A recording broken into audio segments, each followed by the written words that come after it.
আসসালামু আলাইকুম। আপনারা যারা আইটিপি এক্সামের প্রস্তুতি নিচ্ছেন, আশা করি আপনারা আপনাদের প্রস্তুতির ভালো পর্যায়ে ইতিমধ্যে পৌঁছে গেছেন।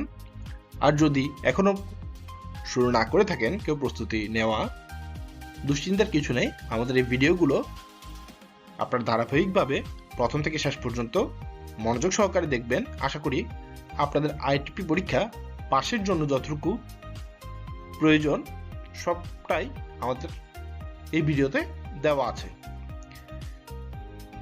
আজকে আমরা দেখব আয়কর আইন 2023-এর ব্যবহারিক প্রয়োগ অংশটা।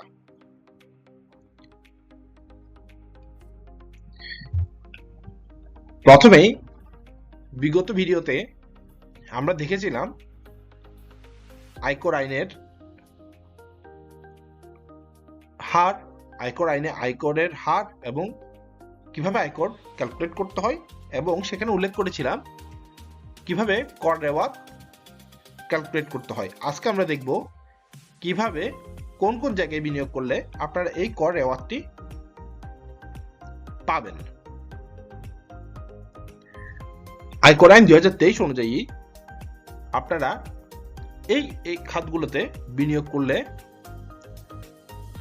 ইনভেস্টমেন্ট ট্যাক্স রিবেট বা বিনিয়োগজনিত কর রিয়াত সুবিধা পাবেন, যার মধ্যে আছে বাংলাদেশে পরিশোধিত জীবন বীমা পলিসির প্রিমিয়াম বা চুক্তিভিত্তিক deferred annuity.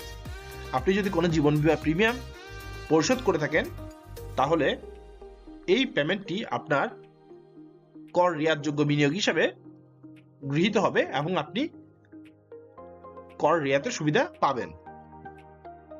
Provident fund act 1925-এর বিধানাবলী প্রযোজ্য এরূপ যে কোনো তহবিলে করদাতার চাঁদা বা অনুদান, মানে যদি আপনার প্রতিষ্ঠানের যে প্রভিডেন্ট ফান্ডটি আছে সেটি যদি প্রভিডেন্ট ফান্ড অ্যাক্ট 1925 অনুযায়ী নিবন্ধিত হয়ে থাকে এবং সেই প্রভিডেন্ট ফান্ডে যদি আপনার বেতন থেকে একটা পোরশন কেটে রাখা হয়, তাহলে ওই প্রভিডেন্ট ফান্ডের আপনার যে কন্ট্রিবিউশন, সেই কন্ট্রিবিউশনটা কর রিয়াতযোগ্য বিনিয়োগ হিসেবে গণ্য হবে এবং আপনি তার জন্য কর রিয়াত উপভোগ করতে পারবেন।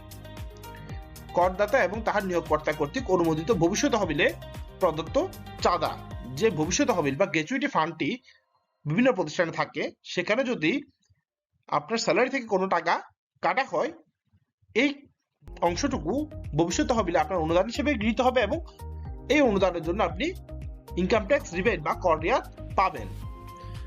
আপনি যদি অনুমোদিত বার্ধক্য তহবিলে কোনো চাঁদা দিয়ে থাকেন, এই অনুমোদিত মানে কিন্তু এটি অবশ্যই রেজিস্টার্ড হতে হবে। এই তহবিলটা গভর্নমেন্টের ফান্ড অ্যাক্ট অনুযায়ী যদি আপনি এখানে কোনো অনুদান দিয়ে থাকেন, এই কন্ট্রিবিউশনটা আপনার বিনিয়োগযোগ্য কর রিয়াতযোগ্য বিনিয়োগ হিসেবে গৃহীত হবে।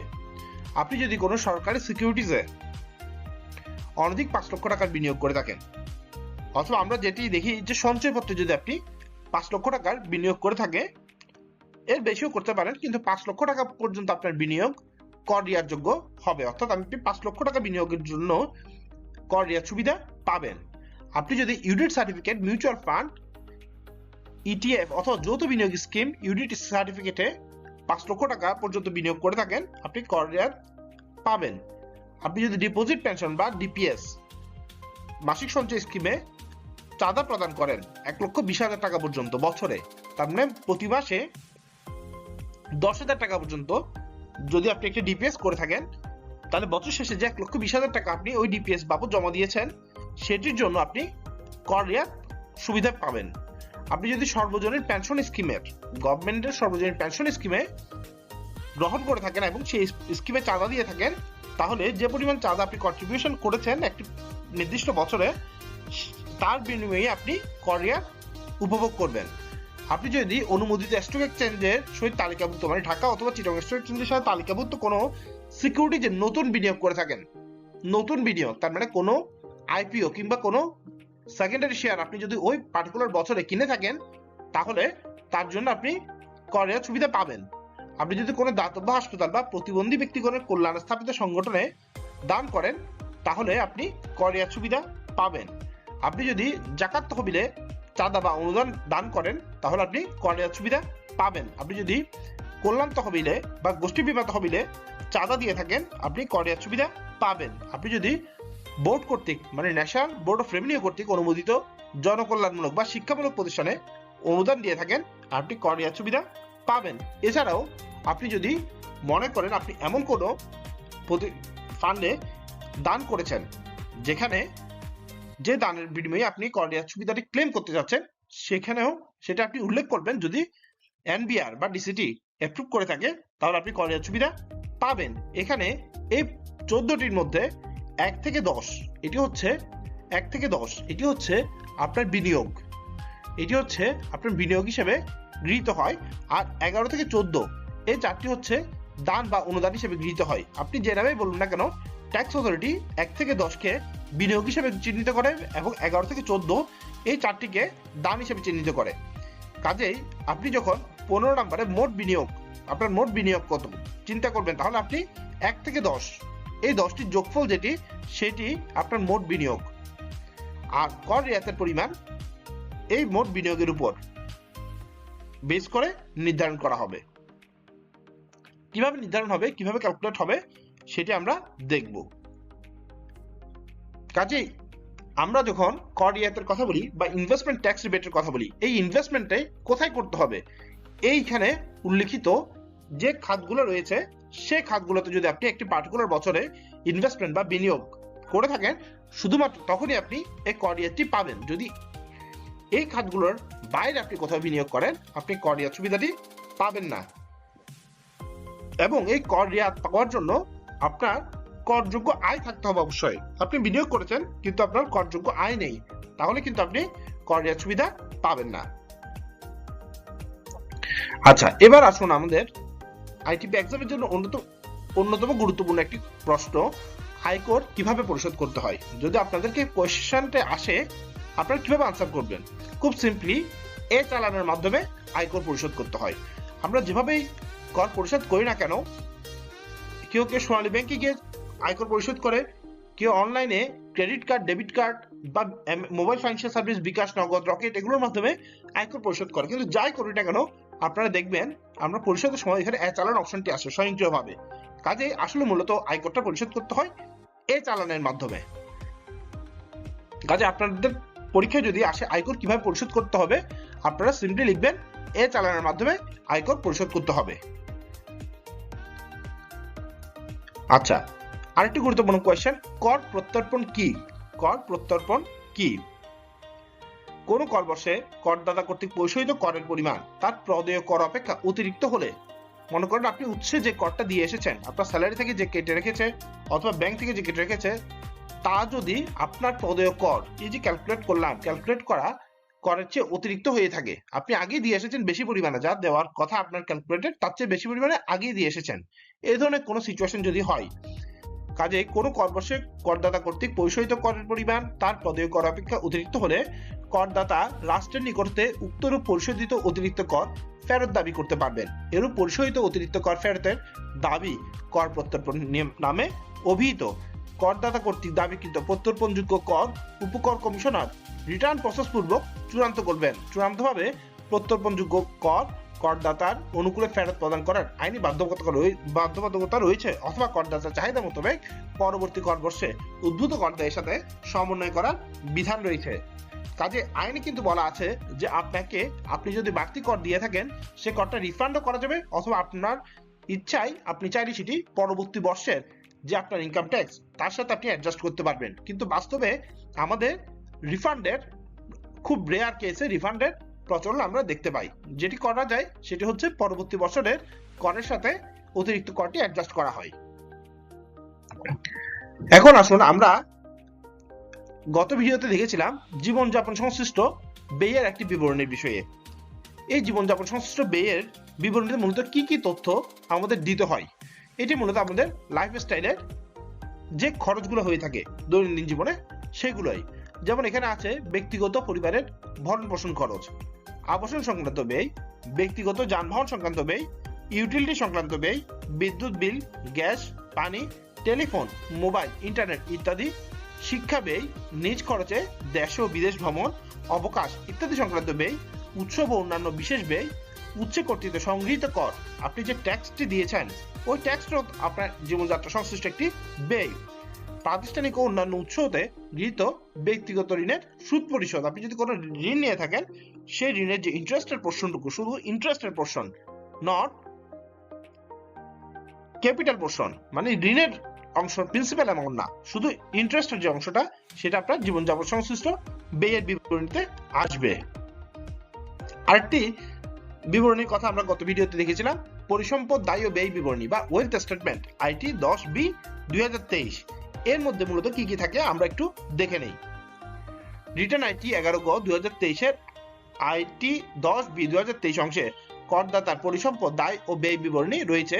যে সকল স্বাভাবিক ব্যক্তি করদাতা নিম্নবর্ণিত শর্তাদি পূরণ করবেন তাদেরকে এই পরিসম্পদ দায় ও ব্যয় বিবরণী বাধ্যতামূলকভাবে দাখিল করতে হবে। তার মানে আমরা এখন কিছু শর্তের কথা শুনবো, যে শর্তগুলা যদি আপনার ক্রাইটেরিয়া আপনার সাথে মিলে যায় তাহলে আপনার বাধ্যতামূলকভাবে এই পরিসম্পদ দায় ও ব্যয় বিবরণী দিতেই হবে। আর যদি এই শর্তগুলো আপনার না থাকে আপনি চাইলে ঐচ্ছিকভাবে আপনার এই পরিসম্পদ দায় ও ব্যয় বিবরণী দিতে পারেন। তাহলে বাধ্যতামূলক দিতে হবে কখন? যদি করদাতা গণকর্মচারী বা পাবলিক সার্ভিস বা সরকারি প্রতিষ্ঠানে চাকরিজীবী হন, করদাতার দেশে ও বিদেশে অবস্থিত মোট পরিসম্পদের মূল্য 50 লক্ষ টাকার অধিক হয়, করদাতার মোট পরিসম্পদের মূল্য 50 লক্ষ টাকার কম, অথচ আয় বর্ষে যে কোনো সময় মোটর যানের মালিক ছিলেন, অথবা সিটি কর্পোরেশন এলাকার মধ্যে গৃহ সম্পত্তি বা অ্যাপার্টমেন্টে বিনিয়োগ করেছেন, অথবা বিদেশে কোনো পরিসম্পদের মালিক হয়েছেন, অথবা কোনো কোম্পানির শেয়ার হোল্ডার পরিচালক হয়েছেন। তাহলে এখানে কন্ডিশনগুলো, প্রথমত যারা গভর্নমেন্ট সার্ভিস হোল্ডার তাদের এটা মাস্ট। দ্বিতীয়ত আপনার যদি নেট ওয়েলথের পরিমাণ 50 লক্ষ টাকা বা তার অধিক হয়ে থাকে তাহলে আপনার জন্য মাস্ট, অথবা যদি আপনার নেট ওয়েলথ 50 লক্ষ টাকার কম কিন্তু আপনার কাছে একটা গাড়ি রয়েছে কিংবা আয় বর্ষের যে কোনো একটা সময়ে একটি মোটরযান ছিল, অথবা আপনার যদি একটি সিটি কর্পোরেশন এলাকায় একটা ফ্ল্যাট অথবা একটা বাড়ি থেকে থাকে তাহলে আপনার এই আইটি 10B সাবমিট করা বাধ্যতামূলক। এখানে গৃহ সম্পত্তি বলতে কি বোঝায় এটা ডেফিনেশন আমরা আজকে দেখব, যখন আমরা ভাড়া হতে আয় শিখবো তখন এর ডিটেলস আমরা শিখবো। আপাতত এইটুকু যে এই তিনটা ক্রাইটেরিয়াতে যদি পড়ে তাহলে আপনার জন্য আইটি 10B বা ওয়েলথ স্টেটমেন্ট বা সম্পদ বিবরণী দাখিল করা বাধ্যতামূলক। আর যদি এই তিনটি ক্রাইটেরিয়াতে আপনি না পড়েন, কোনোটিতে না পড়েন, তাহলে আপনি চাইলে ঐচ্ছিকভাবে এই আইটি 10B বা ওয়েলথ স্টেটমেন্ট সাবমিট করতে পারেন। আচ্ছা, এবার আমরা আয়কর রিটার্নের সাথে কি কি ডকুমেন্টস একজন ব্যক্তির জমা দিতে হবে, এই কোয়েশ্চেনটি আপনাদের জন্য অতীব গুরুত্বপূর্ণ, কারণ এটি শুধুমাত্র এইভাবে নয়, আপনার অন্যভাবেও আসতে পারে, একটি কেস আকারও দিতে পারে আপনাদেরকে যে এই চাকরিজীবী ব্যক্তি বা এই কৃষি আয় এগেইনস্টে এই ডকুমেন্ট দাখিল করা হয়েছে সেটি কি পর্যাপ্ত কিনা। তখন আপনারা খুব সহজেই জানতে পারবেন, বুঝতে পারবেন যদি আপনারা এই ডাটাটি আপনাদের মাথায় থাকে। তাহলে একজন চাকরিজীবী ব্যক্তির ক্ষেত্রে কি কি ডকুমেন্টস জমা দিতে হয় প্রথমে আমরা দেখি। যেহেতু চাকরিজীবী অবশ্যই তার বেতন থাকবে এবং তার বেতন বিবরণী দাখিল করতে হবে। যদি তার একটি ব্যাংক অ্যাকাউন্ট থাকে, যদি ব্যাংক অ্যাকাউন্ট থাকে এবং ব্যাংক সুদ খাতে যদি তার কোনো আয় থাকে তাহলে ব্যাংকের যে স্টেটমেন্টটা সেই স্টেটমেন্টটাও জমা দিতে হবে। আর যদি ইনভেস্টমেন্ট রিবেট সে ক্লেম করে থাকে, একটু আগে আমরা যেগুলো পড়েছি, ওই খাতে যদি তার কোনো বিনিয়োগ থাকে এবং সে যদি সেই ইনভেস্টমেন্ট রিবেটটা ক্লেম করে তাহলে তার ওই প্রিমিয়াম পরিশোধের যে প্রমাণ, যে মানি সিটটি সেটিও দিতে হবে। তাহলে একজন চাকরিজীবী ব্যক্তি, সাধারণ চাকরিজীবী ব্যক্তির ক্ষেত্রে যাদের অন্য কোনো খাতে আয় নেই তারা শুধুমাত্র এই ডকুমেন্টস গুলো যদি দেয়, তার স্যালারি স্টেটমেন্ট, তার ব্যাংক স্টেটমেন্ট এবং তার যদি কোনো ইনভেস্টমেন্ট রিবেট থাকে সেই ইনভেস্টমেন্ট রিবেটের প্রমাণপত্র, এগুলো দিলেই সাফিসিয়েন্ট হিসেবে ধরে নেওয়া হবে তার রিটার্নের ক্ষেত্রে। এবার আমরা যদি দেখি ভাড়া আয়ের ক্ষেত্রে বা হাউস প্রপার্টি ইনকামের ক্ষেত্রে কি কি ডকুমেন্টস সাবমিট করতে হবে। সেক্ষেত্রে অবশ্যই বাড়ি ভাড়ার সমর্থনে আপনি যে ভাড়াটিয়ার সাথে চুক্তিপত্র করেছেন সেই চুক্তিপত্রের কপি, আপনার যে ভাড়া রসিদের কপি, মাসভিত্তিক বাড়ি ভাড়ার প্রাপ্তির বিবরণ এবং প্রাপ্ত বাড়ি ভাড়া যে আপনি ব্যাংকে জমা দিয়েছেন যদি দিয়ে থাকেন সেই ব্যাংক হিসেবে এটি রিফ্লেকশনটা সেটি দেখাতে হবে। আপনি যদি পৌর কর, সিটি কর্পোরেশন কর, ভূমির রাজস্ব প্রদান এই ধরনের খরচ বিয়ার করে থাকেন সেগুলোর রিসিটের কপি অবশ্যই দিতে হবে। আপনি যদি কোনো ব্যাংক ঋণের মাধ্যমে এই বাড়ি কিনে থাকেন অথবা নির্মাণ করে থাকেন তাহলে আপনি যে ঋণের সুদ সমর্থনে ব্যাংকের স্টেটমেন্ট আপনার অবশ্যই দিতে হবে। আপনার যদি ইন্স্যুরেন্স করা থাকে এই বাড়িটি তাহলে অবশ্যই আপনার ইন্স্যুরেন্স প্রিমিয়ামের রসিদের কপিটা দিতে হবে। যদি আপনি শূন্যতা ভাতা বা কোনো মাসে আপনার বাড়িটি খালি যাচ্ছে, ভাড়া পাননি, সেই শূন্যতা ভাতা যদি আপনি দাবি করেন, তাহলে ওই মাসের বিদ্যুৎ বিল দিয়ে আপনার এটাকে প্রমাণ করতে হবে যে ওই মাসে কোনো ভাড়াটিয়া ছিল না, এবং যে কারণে ওই মাসের বিদ্যুৎ বিলটা নমিনাল বা জিরো, অলমোস্ট জিরো তো হয় না, একটা মিনিমাম অ্যামাউন্ট আসে, সেটি দেখলেই ট্যাক্স অথরিটি বুঝতে পারবে যে আপনার বাড়িটা ফাঁকা গিয়েছিল। অন্যান্য ভাড়ার ক্ষেত্রে ভাড়ার প্রাপ্তি ও ব্যয়ের সমর্থনে দলিলাদির কপি, যদি আপনার বাড়ি ছাড়া একটি গোডাউন ভাড়া দিয়ে থাকেন অথবা অন্য কিছু আপনি একটা ভাড়া দিয়ে থাকেন, তখন সেটিরও সমর্থনে যে দলিল বা চুক্তিনামা সেটি দেখাতে হবে। এবার আমরা দেখি কৃষি আইয়ের ক্ষেত্রে কি কি ডকুমেন্টস সাবমিট করতে হবে। কৃষি আইয়ের ক্ষেত্রে বর্গা বা ভাগের ক্ষেত্রে এ ধরনের কেস যদি হয়ে থাকে, তাহলে অবশ্যই দলিলাদির কপি দিতে হবে। যেক্ষেত্রে করদাতা গ্রস প্রাপ্তির 60% অধিক খরচ দাবি করেন, সেক্ষেত্রে উক্তরূপ দাবি সমর্থনে প্রয়োজনীয় দলিলাদির কপি। এক্ষেত্রে দেখুন, মূলত বিষয়টি হচ্ছে, আপনি যদি কোনো কাগজপত্র দাখিল করতে না পারেন, তখন আপনি 60% পর্যন্ত কৃষি জমির বা কৃষি আয়ের এগেইনস্টে খরচ হিসাবে দেখাতে পারবেন। আপনি দেখালেন আপনি 1 বিঘা জমিতে চাষ করেছেন কোন একটা ফসল, এবং তার মাধ্যমে আপনার 20,000 টাকা আয় হয়েছে। আপনি যদি সেই 20,000 টাকার এগেইনস্টে 60% মানে 12,000 টাকা খরচ হিসেবে দাবি করে বাকি 8,000 টাকার উপর কর দেন, তাহলে আপনার এই কাগজপত্র না দেখালেও চলবে। কিন্তু আপনি যদি 20,000 টাকার এগেইনস্টে 60% অতিরিক্ত, ধরেন আপনি 80% আপনি খরচ হিসাবে দেখাতে চাচ্ছেন, সেক্ষেত্রে 16,000 টাকা, 20,000 টাকার 80% 16,000 টাকা আপনি খরচ হিসেবে দেখিয়ে বাকি 4,000 টাকার উপর ট্যাক্স দিতে যাচ্ছেন, সেক্ষেত্রে আপনার অবশ্যই কাগজপত্র দেখাতে হবে। কাজে এটা খুব মাথায় রাখবেন, যদি 60% পর্যন্ত আপনি খরচ হিসেবে দেখান, আপনার কাগজপত্র এডিশনাল কাগজপত্রের তেমন কোনো প্রয়োজন পড়বে না। কিন্তু আপনি যদি 60% বেশি খরচ হিসেবে দেখিয়ে আয় কম দেখিয়ে আয়কর কম দিতে চান, তাহলে অবশ্যই আপনার দলিলাদির প্রয়োজন পড়বে। এখন আসুন ব্যবসা থেকে আয়ের ক্ষেত্রে কি কি ডকুমেন্টস দেখাতে হবে। ব্যবসা বা পেশার ইনকাম স্টেটমেন্ট, ব্যালেন্স শিট আপনার এখানে মূল প্রমাণ, এর বাইরে ব্যাংক স্টেটমেন্ট অবশ্যই আপনার থাকতে হবে। এখন আপনি মূলধনী আয় বলতে ক্যাপিটাল গেইন, আপনি কোনো অ্যাসেট বিক্রি করে সেখান থেকে ক্যাপিটাল গেইন হয়েছে, আপনার প্রফিট হয়েছে, সেক্ষেত্রে আপনার যে স্থাবর সম্পত্তিটি বিক্রয় বা হস্তান্তর হলো তার দলিলের কপি, এবং এটি হস্তান্তরের সময় যে টিডিএস বা উৎসে আয়কর কাটা হয়েছিল সেটি যে জমা দিয়ে হয়েছিল তার চালানের কপি মাস্ট আপনার সাবমিট করতে হবে। এর বাইরে পুঁজিবাজারে তালিকাভুক্ত কোনো কোম্পানির শেয়ার যদি আপনি লেনদেন করেন এবং এখান থেকে যদি মুনাফা হয়, তাহলে এটার একটা প্রত্যয়নপত্র আপনি ব্রোকারেজ হাউস থেকে নিয়ে নিতে হবে এবং সেটি সাবমিট করতে হবে। আর্থিক পরিসম্পদ বা ফাইন্যান্সিয়াল অ্যাসেট থেকে যদি আপনি কোনো আর্ন করে থাকেন, সেক্ষেত্রে আপনার কি ডকুমেন্টস জমা দিতে হবে। সিকিউরিটিজ স্ক্রিপ্টেড হলে তার কপি, মনে করেন আপনি একটা সিকিউরিটিজ কিনেছেন বা সঞ্চয়পত্র কিনেছেন, সে সঞ্চয়পত্র থেকে আপনি মুনাফা পেয়েছেন, সিকিউরিটিজ স্ক্রিপ্টেড হলে তার কপি এবং স্ক্রিপ্টেড হলে তার হিসাবে সমর্থনের বিবরণী। যদি সুদ আয় থাকে, সুদ প্রদানকারী কর্তৃপক্ষের প্রত্যয়নপত্র। প্রাতিষ্ঠানিক ঋণ নিয়ে বন্ড বা ডিবেঞ্চার কেনা হয়ে থাকলে ঋণের সুদের সমর্থনে সংশ্লিষ্ট ব্যাংক কর্তৃপক্ষের সার্টিফিকেট অথবা ব্যাংক স্টেটমেন্ট বা প্রাতিষ্ঠানিক প্রত্যয়নপত্র।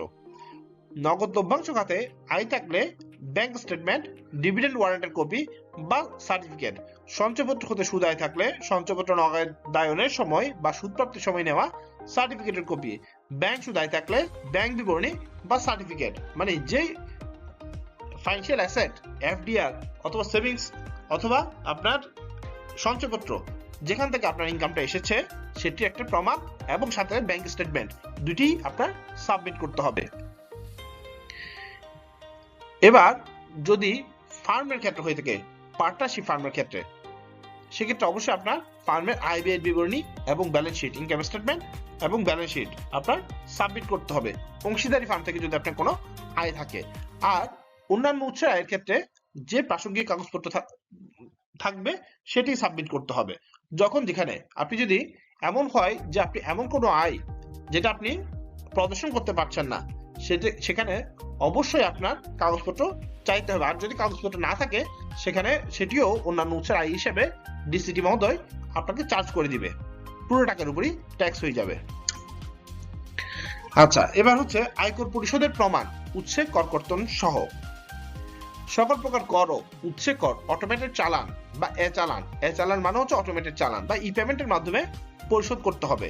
যে কোনো খাতের আয় হতে উৎসে আয়কর পরিশোধ করা হলে কর কর্তনকারী কর্তৃপক্ষ প্রত্যেক করদাতা যাদের বিলের বিপরীতে উৎসে কর কর্তন করা হয়েছে তাদের বরাবর ই পেমেন্ট চালান বা ক্ষেত্রমত চালান সহ প্রত্যয়নপত্র প্রদান করবেন। আপনার এই আয়কর পরিশোধের প্রমাণ অবশ্যই আপনার রাখতে হবে। যেক্ষেত্রে আপনার কাছ থেকে উৎসে কোনো একটা সাপ্লায়ারকে পেমেন্ট দিচ্ছেন, তখন আপনি কেটে রেখেছেন, অথবা আপনি আপনি কারো কাছ থেকে পেমেন্ট রিসিভ করছেন, যেই কাস্টমারের কাছ থেকে, কাস্টমার আপনার কাছ থেকে কেটে রেখেছে। যখন আপনার কাছ থেকে কেটে রেখেছে তখন সাথে সাথে আপনার এই ই পেমেন্ট চালানটি নিয়ে রাখবেন বা তাদের প্রত্যয়নপত্রটা নিয়ে রাখতে হবে। আচ্ছা, এবার আসেন সংশোধিত রিটার্ন দাখিল। স্বনির্ধারণী রিটার্ন মানে হচ্ছে ইউনিভার্সাল সেলফ অ্যাসেসমেন্ট। স্বনির্ধারণী রিটার্ন দাখিলের পর যদি করদাতা নিকট প্রতীয়মান হয় যে নিম্নবর্ণিত ক্ষেত্রে তার প্রদেয় কর সঠিকভাবে পরিগণিত হয়নি বা সঠিক অঙ্কে পরিশোধিত হয়নি বা রিটার্নে কোনো তথ্য সঠিকভাবে প্রতিফলিত হয়নি, তাহলে তিনি সংশোধিত রিটার্ন দাখিল করতে পারবেন। কোন কোন ক্ষেত্রে? প্রদর্শিত আয়। প্রদর্শিত আয়, আপনার কাছে মনে হচ্ছে আপনি যে প্রদর্শিত আয় করেছেন সেখানে কোনো অসঙ্গতি রয়ে গেছে বা ভুল হয়েছে, দাবিকৃত কর অব্যাহতি বা ক্রেডিট, আপনি যে ট্যাক্স এক্সাম্পশনটা ক্লেম করেছেন সেখানে কোনো একটা ভুল হয়ে গেছে, বা অন্য কোনো কারণে আপনার মনে হচ্ছে এই রিটার্নটিতে কোনো মিস্টেক রয়ে গিয়েছে, যার ফলে আপনার যে শোন ইনকাম এবং ইনকাম ট্যাক্স এর মধ্যে মিস্টেক হয়েছে, আপনি চাইলে সংশোধিত রিটার্ন দাখিল করতে পারবেন। এক্ষেত্রে করদাতা একটি লিখিত বিবৃতিতে কারণ উল্লেখপূর্বক সংশোধিত রিটার্ন দাখিল করতে পারবেন। তবে নিম্নবর্ণিত ক্ষেত্রে সংশোধিত রিটার্ন দাখিল করা যাবে না, যথা রিটার্ন দাখিল করার তারিখ হতে 180 দিন শেষ হওয়ার পর। তার মানে আপনার সংশোধিত রিটার্ন দাখিল করলে অবশ্যই রিটার্ন দাখিল করার যে তারিখ থাকবে তার থেকে 180 দিনের মধ্যে, 6 মাসের মধ্যে এই সংশোধিত রিটার্নটি দাখিল করতে হবে। সংশোধিত রিটার্ন প্রথমবার দাখিলের পর একবার আপনি সংশোধিত রিটার্ন দাখিল করে ফেলেছেন, এরপর আবার আপনি সংশোধিত রিটার্ন দিতে যাচ্ছেন, আপনি আর দিতে পারবেন না। মূল রিটার্নটি ধারা 182 এর অধীনে অডিটের জন্য নির্বাচিত হয়ে গিয়েছে। আপনার অডিটের জন্য নির্বাচিত হওয়ার আগ পর্যন্ত আপনি সংশোধিত রিটার্ন দাখিল করার সুযোগ রয়েছে, কিন্তু যখন অডিটের জন্য নির্বাচিত হয়ে গেছে তখন আপনি আর সংশোধিত রিটার্ন দাখিল করতে পারবেন না। তখন আপনার অডিট ফেস করে তারপর অ্যাসেসমেন্ট করতে হবে। বিভিন্ন খাতের করযোগ্য আয় নিরূপণের পদ্ধতি। এখন আমরা দেখব কিভাবে আমরা বিভিন্ন খাতের যে করযোগ্য আয়টি সেটিকে ক্যালকুলেট করে নিয়ে আসবো প্র্যাকটিক্যাল ইলাস্ট্রেশনের মাধ্যমে। চাকরি হতে আয়। আয়কর 2023 ধারা 32 থেকে 34 অনুযায়ী চাকরি হতে আয় নিরূপণ করতে হবে। চাকরি হতে আয় অর্থে নিম্নবর্ণিত আয়সমূহ অন্তর্ভুক্ত হবে: চাকরি হতে প্রাপ্ত বা প্রাপ্য যে কোনো প্রকার আর্থিক প্রাপ্তি, বেতন, সুযোগ সুবিধা, এগুলো আপনার চাকরি হতে আয়ে অন্তর্ভুক্ত হবে। কর্মচারী শেয়ার স্কিম হতে যদি কোনো আয় হয়ে থাকে সেটিও চাকরি হতে আয়ে অন্তর্ভুক্ত হবে। কর অনারোপিত বকেয়া বেতন, বেতন এখনো পরিশোধ করা হয়নি এবং ট্যাক্সও চার্জ করা হয়নি, এটি আপনার চাকরি হতে আয় হিসেবে গণ্য হবে। অতীত বা ভবিষ্যতে কোনো নিয়োগকর্তা করতে প্রাপ্ত যে কোনো অঙ্ক বা সুবিধা, এটিও চাকরি হতে আয়ে গণ্য হবে। তবে নিম্নবর্ণিত প্রাপ্তিসমূহ চাকরি হতে আয়ের অন্তর্ভুক্ত হবে না। এই তিনটি চাকরি হতে আয় হিসেবে বিবেচনা করা যাবে না।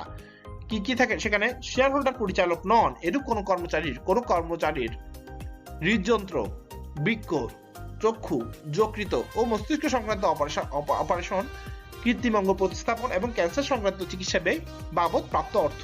আপনার একটি অঙ্গহানি হয়েছে, প্রতিষ্ঠান আপনাকে এই বাবদ একটা সাপোর্ট দিয়েছে, এটি আপনার চাকরি হতে আয়ের অন্তর্ভুক্ত হবে না। সম্পূর্ণরূপে বা এবং কেবল চাকরির দায়িত্ব পরিপালনের জন্য প্রাপ্ত এবং ব্যয়িত যাতায়াত ভাতা, ভ্রমণ ভাতা ও দৈনিক ভাতা। আপনি ঢাকা হতে কুষ্টিয়া গিয়েছেন আপনার অফিসের কাজে এবং সেখানে যাওয়ার জন্য আপনাকে কনভেন্স বিল দেওয়া হয়েছে, আপনাকে টিএডিএ বিল দেওয়া হয়েছে, আপনাকে হোটেল ভাড়া দেওয়া হয়েছে। সেখান থেকে আপনার যদি কিছু সেভিংস হয় সেটি আপনার চাকরি হতে আয় হিসাবে গণ্য হবে না। সেভিংস হোক বা না হোক, কোনো অবস্থাতে সেটা চাকরি হতে আয় হিসাবে গণ্য হবে না।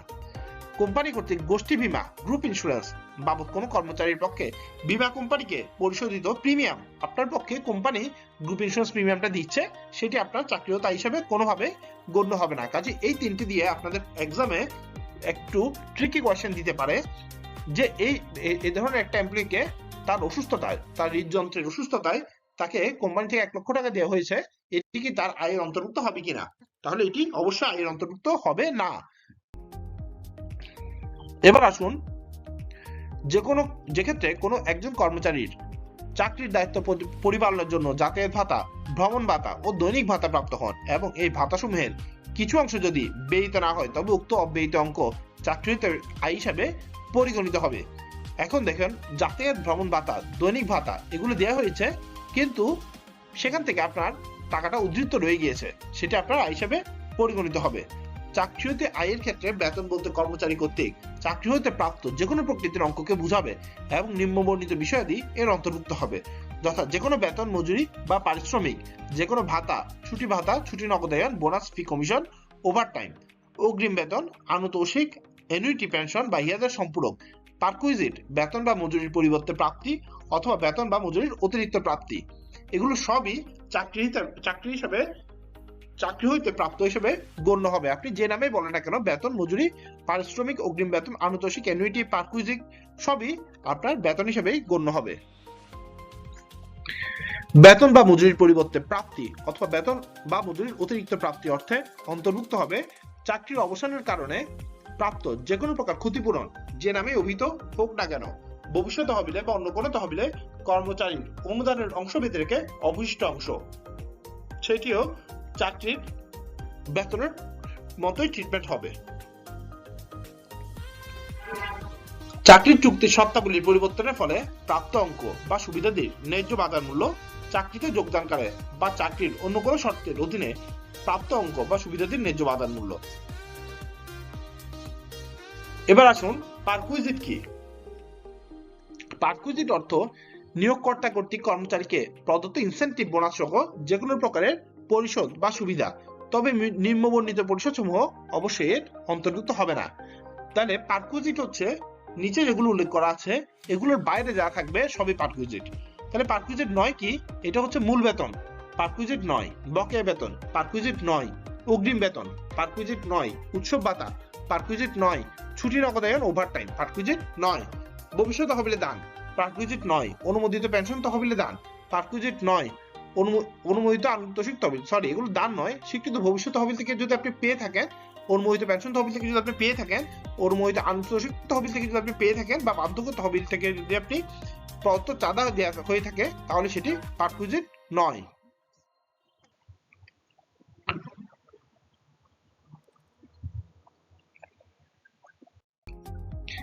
এবার আসুন, মূল বেতন কি? মূল বেতন অর্থ মাসিক বা অন্য কোন প্রকারে পদীয় বেতন, যাহার ভিত্তিতে অন্যান্য ভাতা এবং সুবিধা নির্ধারিত হয়, তবে নিম্নবর্ণিত ভাতা বা সুবিধাদি এর অন্তর্ভুক্ত হবে না, যথা সকল প্রকার ভাতা, পারকুইজিট, অ্যানুইটি, বোনাস ও সুবিধা এবং নিয়োগকর্তা কর্তৃক কর্মচারী বিভিন্ন তহবিলে প্রদত্ত চাঁদা, এগুলোকে মূল বেতনের অন্তর্ভুক্ত করা যাবে না। পারকুইজিট, ভাতা ও সুবিধাদির আর্থিক মূল্য নির্ধারণ। তাহলে ট্যাক্সে আমরা কিভাবে এগুলো নির্ধারণ করব? পারকুইজিট, ভাতা এবং সুবিধাদি যেগুলো একজন চাকরিজীবী ব্যক্তি পেয়ে থাকবে। আমরা এখন মূল ব্যবহারিক ইমপ্লিকেশনের মধ্যে ঢুকে গেছি, আপনারা খুব ভালোভাবে খেয়াল করবেন। ধরেন কোনো এমপ্লয়ি আবাসন সুবিধা পাচ্ছে, আবাসনের ভাড়া সম্পূর্ণভাবে নিয়োগকর্তা কর্তৃক পরিশোধিত হলে অথবা নিয়োগকর্তা কর্তৃক আবাসনের ব্যবস্থা করা হলে আবাসনের যে বার্ষিক মূল্য, তার মানে মনে করেন পুরো বাসাটাই আপনাকে কোম্পানি থেকে পে করা হচ্ছে, বাসার মাসিক ভাড়া 10,000 টাকা এবং বার্ষিক মূল্য দাঁড়াই তাহলে 1,20,000 টাকা, তাহলে পুরোপুরি 1,20,000 টাকায় আপনার আয়ের অংশ হিসেবে গণ্য হবে। যদি হ্রাসকৃত ভাড়ায় হয়ে থাকে, হ্রাসকৃত ভাড়া মানে 10,000 টাকার একটা বাসা আপনাকে দেওয়া হয়েছে, কিন্তু আপনাকে 5,000 টাকা আপনি দিচ্ছেন এবং 5,000 টাকা কোম্পানি বিয়ার করছে, এক্ষেত্রে হচ্ছে হ্রাসকৃত ভাড়া। হ্রাসকৃত ভাড়ায় প্রাপ্ত আবাসনের ক্ষেত্রে অনুচ্ছেদ ক অনুযায়ী নির্ধারিত ভাড়া এবং পরিশোধিত ভাড়ার পার্থক্য, তার মানে এক্ষেত্রে যে পার্থক্যটা মানে 10,000 টাকা মাইনাস 5,000 টাকা, 5,000 টাকা, এটি আপনার ইন্টু 12, 60,000 টাকা আপনার আয় হিসাবে যোগ হয়ে যাবে। কাজে আবাসন সুবিধার ক্ষেত্রে যদি সম্পূর্ণটা দিয়ে থাকে, তাহলে সম্পূর্ণ ইন্টু 12 মাসেরটা আপনার আয় হিসাবে যোগ হয়ে যাবে। আর যদি হ্রাসকৃত ভাড়া হয়ে থাকে, যতটুকু হ্রাস দেওয়া হয়েছে ততটুকু গুণ 12 আপনার আয়ের সাথে যোগ হয়ে যাবে। মোটর গাড়ির প্রতি সুবিধা। 15 সিসি পর্যন্ত একটি মোটর গাড়ি যদি আপনাকে দেওয়া হয় প্রতিষ্ঠান থেকে, তাহলে মাসিক 15,000 টাকা আপনার আয়ের সাথে যোগ হবে। 15 সিসির অধিক কিন্তু 2000 সিসি পর্যন্ত গাড়ির যদি আপনাকে দেওয়া হয়, সেক্ষেত্রে মাসিক 20,000 টাকা আপনার আয়ের সাথে যোগ হবে। 2000 সিসির অধিক কিন্তু 2500 সিসি পর্যন্ত এরূপ গাড়ি ক্ষেত্রে মাসিক 30,000 টাকা আপনার আয়ের সাথে যোগ হবে। 2500 সিসির অধিক এরূপ গাড়ির ক্ষেত্রে মাসিক 50,000 টাকা আপনার আয়ের সাথে যোগ হবে। অন্য কোনো পারকুইজিট, ভাতা বা সুবিধা, পারকুইজিট, ভাতা বা সুবিধার আর্থিক মূল্য বা ন্যায্য বাজার মূল্য আপনার আয়ের সাথে যোগ হবে। এবার আসুন সরকারি বেতনে আদেশভুক্ত কর্মচারীর বেতন খাতে আয় নিরূপণ। সরকারি বেতন আদেশভুক্ত একজন কর্মচারীর সরকার কর্তৃক প্রদত্ত মূল বেতন, উৎসব ভাতা ও বোনাস করযোগ্য আয় হিসেবে বিবেচিত হবে।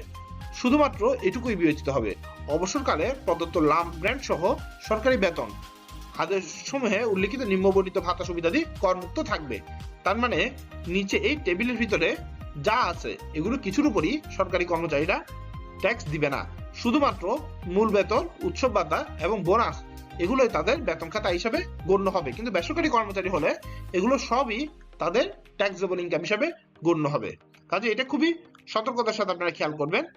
যেমন চিকিৎসা ভাতা, নববর্ষ ভাতা, বাড়ি ভাড়া ভাতা, শান্তি বিনোদন ভাতা, শিক্ষা সহায়ক ভাতা, কার্যভার ভাতা, পাহাড়ি ভাতা ইত্যাদি, এগুলো কোনো কিছুই সরকারি চাকরিজীবীর ক্ষেত্রে আয় হিসেবে গণ্য হবে না। যেমন আমরা একটু আগে দেখেছি বাড়ি ভাড়া ভাতা, যতটুকু বাড়ি আপনাকে দিবে ততটুকু আপনার আয় হিসেবে গণ্য হবে। কিন্তু সরকারি চাকরিজীবীরা ঠিক ফুল বেনিফিট কিংবা হাফ বেনিফিট বা কনসেশন রেট যেভাবে পাক না কেন, একটাকেও তারা ট্যাক্স দিবে না, ট্যাক্সেবল ইনকাম হিসেবেও গণ্য হবে না। একটি উদাহরণের মাধ্যমে আমরা বিষয়টি দেখি। জনাব মিজানুর রহমান বাংলাদেশ সচিবালয়ে কর্মরত একজন সরকারি কর্মচারী এবং তার জন্য চাকরি, বেতন ও ভাতা আদেশ 2015 প্রযোজ্য। ফলে বেতন আয়ের ক্ষেত্রে এসআরও নাম্বার 225 আইন আয়কর 7/2023 তারিখ 13 জুলাই 2023 খ্রিস্টাব্দ এর বিধান প্রযোজ্য হবে। ধরা যাক 30 জুন 2025 তারিখে সমাপ্ত অর্থবর্ষে তিনি নিম্নোক্ত হারে বেতন ভাতাটি পেয়েছেন।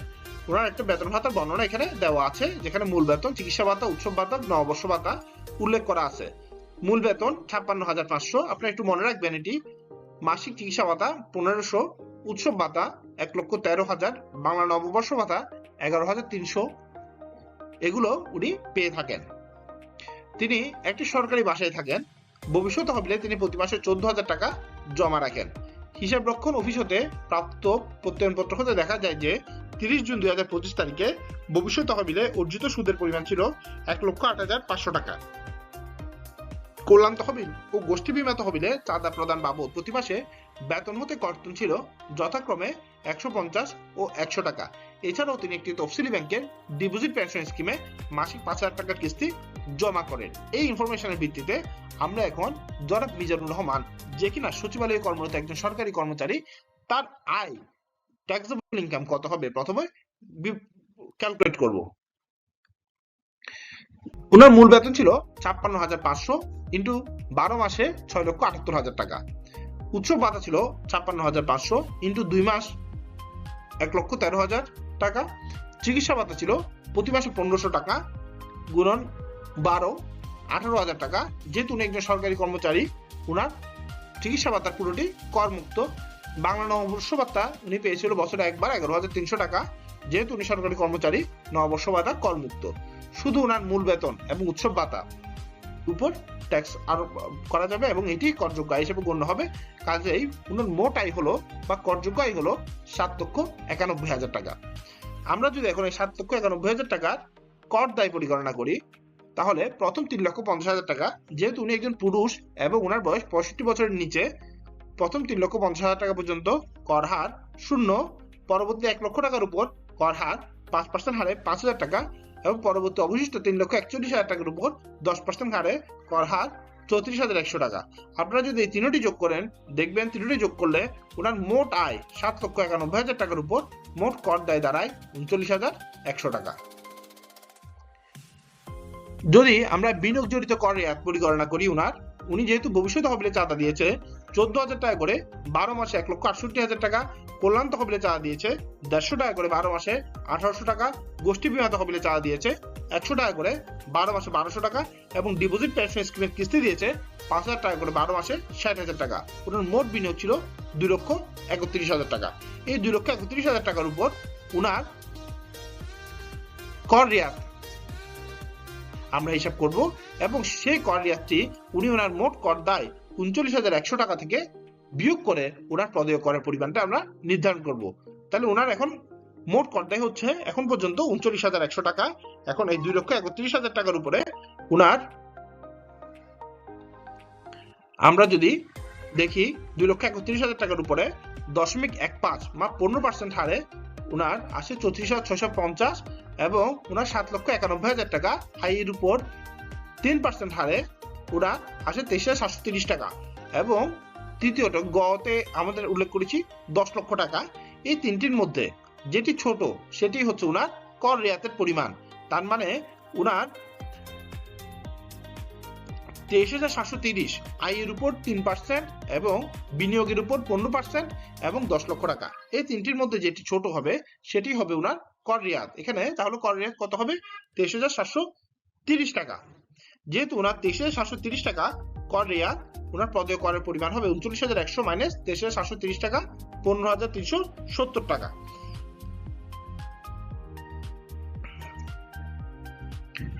এখন আসুন আরেকটু উদাহরণ আমরা দেখি। ধরা যাক উদাহরণ 1-এ বর্ণিত করদাতা জনাব মিজানুর রহমান একটি সরকারি একাডেমিতে ক্লাস নিয়ে লেকচার প্রদান বাবদ 20,000 টাকা, বিভিন্ন সভায় অংশগ্রহণ বাবদ 25,000 টাকা, বিদেশ ভ্রমণ হতে 2,50,000 টাকা প্রাপ্তি প্রদর্শন করেছে। যেহেতু উনি একজন সরকারি চাকরিজীবী, উক্ত আয়সমূহ যেহেতু জনাব মিজানুর রহমানের জন্য প্রযোজ্য সরকারি বেতন আদেশভুক্ত নয়, তাই এই সকল আয় করমুক্ত প্রাপ্তি সুবিধা বলে গণ্য হবে। অর্থাৎ এই সকল করমুক্ত প্রাপ্তি সুবিধা বলে গণ্য হবে না, অর্থাৎ এই সকল আয় করযোগ্য হবে।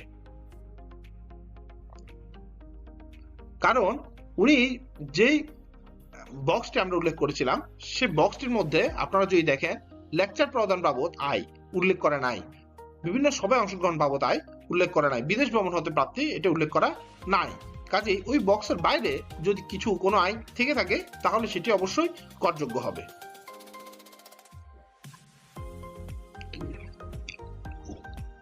উদাহরণ 1-এ উল্লিখিত আয় ও বিনিয়োগ যদি কোনো প্রতিবন্ধী কর্মচারী থাকে তবে তার ক্ষেত্রে করমুক্ত আয়ের সীমা হবে 4,75,000 টাকা। ফলে 2025-26 কর বর্ষে তার মোট আয় এবং কর দায়ের পরিমাণ হবে নিম্নরূপ: মূল বেতন 56,500 × 12 মাসে 6,78,000, উৎসব ভাতা 56,500 × 2, চিকিৎসা ভাতা, নববর্ষ ভাতা এই দুইটি করমুক্ত। যেহেতু সরকারি চাকরিজীবী তাহলে তার 7,91,000 টাকা আগের মতো, কিন্তু কর দায় করার সময় এখানে 3,50,000 টাকার জায়গায় উনার ক্ষেত্রে 4,75,000 টাকা।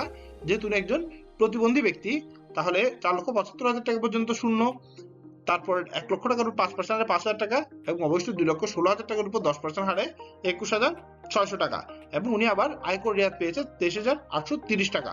তার মানে উনার ক্ষেত্রে কর দায় প্রদেয় করের পরিমাণ মাত্র 2,870 টাকা। কিন্তু যেহেতু উনি কর দায় 2,870 টাকা, যেটি ঢাকা দক্ষিণ সিটি কর্পোরেশনের সচিবালয়ে কর্মরত একজন ব্যক্তি, তার ক্ষেত্রে সর্বনিম্ন প্রদেয় কর হচ্ছে 5,000 টাকা। করদাতা যদি ঢাকা উত্তর সিটি কর্পোরেশন বা চট্টগ্রাম সিটি কর্পোরেশন এলাকায় অবস্থান করেন তার জন্য সর্বনিম্ন প্রদেয় করের পরিমাণ হবে 5,000 টাকা। অন্যান্য সিটি কর্পোরেশন এলাকার ক্ষেত্রে রংপুর কিংবা সিলেট এক্ষেত্রে সর্বনিম্ন প্রদেয় করের পরিমাণ হতো 4,000 টাকা এবং যদি উনি সিটি কর্পোরেশনের বাইরে অন্য কোনো এলাকায় থাকতো, পৌরসভা বা ইউনিয়ন পরিষদ এলাকায় থাকতো, তাহলে তার প্রদেয় করের পরিমাণ হতো 3,000 টাকা। এখানে যেহেতু উনি ঢাকা দক্ষিণ সিটি কর্পোরেশনের অন্তর্ভুক্ত একজন করদাতা, উনি 2,830 টাকা উনার ন্যূনতম কর আসলেও উনার প্রকৃতপক্ষে 5,000 টাকাই কর দিতে হবে। এবার আমরা দেখি ভাড়া হতে আয়। ভাড়া হতে আয় পরিগণনায় নিম্নবর্ণিত বিষয়াদি বিবেচনায় নিতে হবে, যথা কোন সম্পত্তির মোট ভাড়া মূল্য হতে অনুমোদনযোগ্য খরচ বাদ দিলে যা অবশিষ্ট থাকবে তাই হবে উক্ত সম্পত্তির ভাড়া হতে আয়। সম্পত্তির কোনো অংশ কোনো ব্যক্তির নিজ ব্যবসায়ের উদ্দেশ্যে ব্যবহৃত হলে এবং তা হতে প্রাপ্ত আয় উক্ত ব্যক্তির ব্যবসা হতে আয় খাতে পরিগণনাযোগ্য হলে উক্ত অংশের জন্য ভাড়ায় প্রযোজ্য হবে না। হোটেল, মোটেল বা রিসোর্টের ক্ষেত্র ব্যতীত অন্য কোনো সম্পত্তির ভাড়ার প্রকৃতি, কারবার, বাণিজ্য বা ব্যবসা নির্বিশেষে যে ধরনেরই হোক না কেন উক্ত সম্পত্তি হতে অর্জিত আয় ভাড়া হতে আয় খাতের অধীন পরিগণনা করতে হবে। এখন আমরা দেখব সম্পত্তি বলতে কি বোঝায় এবং গৃহ সম্পত্তি বলতে কি বোঝায়। সম্পত্তি অর্থ গৃহ সম্পত্তি। প্রথমে সম্পত্তির মধ্যে গৃহ সম্পত্তি অন্তর্ভুক্ত। জমি, আসবাবপত্র, ফিক্সার, কারখানা, ভবন, ব্যবসার আগিনা, যন্ত্রপাতি, ব্যক্তিগত যানবাহন ও মূলধন প্রকৃতির অন্য কোনো ভৌত পরিসম্পদ যা ভাড়া প্রদান করা যায়। গৃহ সম্পত্তি অর্থে যে কোনো গৃহ সম্পত্তি, ভবন বা দালান সহ নিম্নবর্ণিত পরিসম্পদও এর অন্তর্ভুক্ত হবে, যথা আসবাবপত্র, ফিক্সার, ফিটিংস যা উক্ত গৃহের অবিচ্ছেদ্য অংশ। ধরেন আপনার ইন্টেরিয়র করা আছে কোনো একটা বাসা, সেক্ষেত্রে ওই ইন্টেরিয়রটাও গৃহ সম্পত্তির অন্তর্ভুক্ত হবে। গৃহ সম্পত্তি যে ভূমির উপর স্থাপিত উক্ত ভূমি, তবে সম্পূর্ণরূপে গুদাম হিসেবে ব্যবহৃত ভবন বা কোনো কারখানা ভবন যা প্ল্যান্ট ও মেশিনারি ভাড়া প্রদানের অবিচ্ছেদ্য অংশ হিসেবে ভাড়া প্রদান করা হয়েছে এর অন্তর্ভুক্ত হবে না। ভাড়া প্রদান। ভাড়া প্রদান বলতে মালিকানা বা সত্ত্ব ত্যাগ ব্যতি রেখে কোনো নির্দিষ্ট সময়ের জন্য সম্পত্তির ব্যবহারের অধিকার প্রদান। তবে নিজস্ব মালিকানাধীন হোক বা না হোক, কোনো তফসিলি ব্যাংক, বিনিয়োগ ব্যাংক, কোনো উন্নয়নমূলক ফাইন্যান্স কোম্পানি অথবা মুদারাবা বা লিজিং কোম্পানি কর্তৃক অন্য কোনো ব্যক্তিকে ভাড়া প্রদান এর অন্তর্ভুক্ত হবে না। কেননা যখন ফাইন্যান্স কোম্পানি বা লিজিং কোম্পানি কাউকে ভাড়া প্রদান দিচ্ছে, তখন আসলে ওনার ব্যবসাটাই হচ্ছে লিজ প্রদান করা, যে কারণে এটি ভাড়া প্রদানের অন্তর্ভুক্ত হবে না। তার মূল আয় ভাড়া আয় না, তার মূল আয় সুদ আয় এখানে। এখন আসে মোট ভাড়া মূল্য পরিগণনা। কোন আয় বর্ষে কোন ব্যক্তির স্বীয় মালিকানাধীন গৃহ সম্পত্তির মোট ভাড়া মূল্য নিম্নবর্ণিত সূত্র অনুযায়ী পরিগণনা করতে হবে।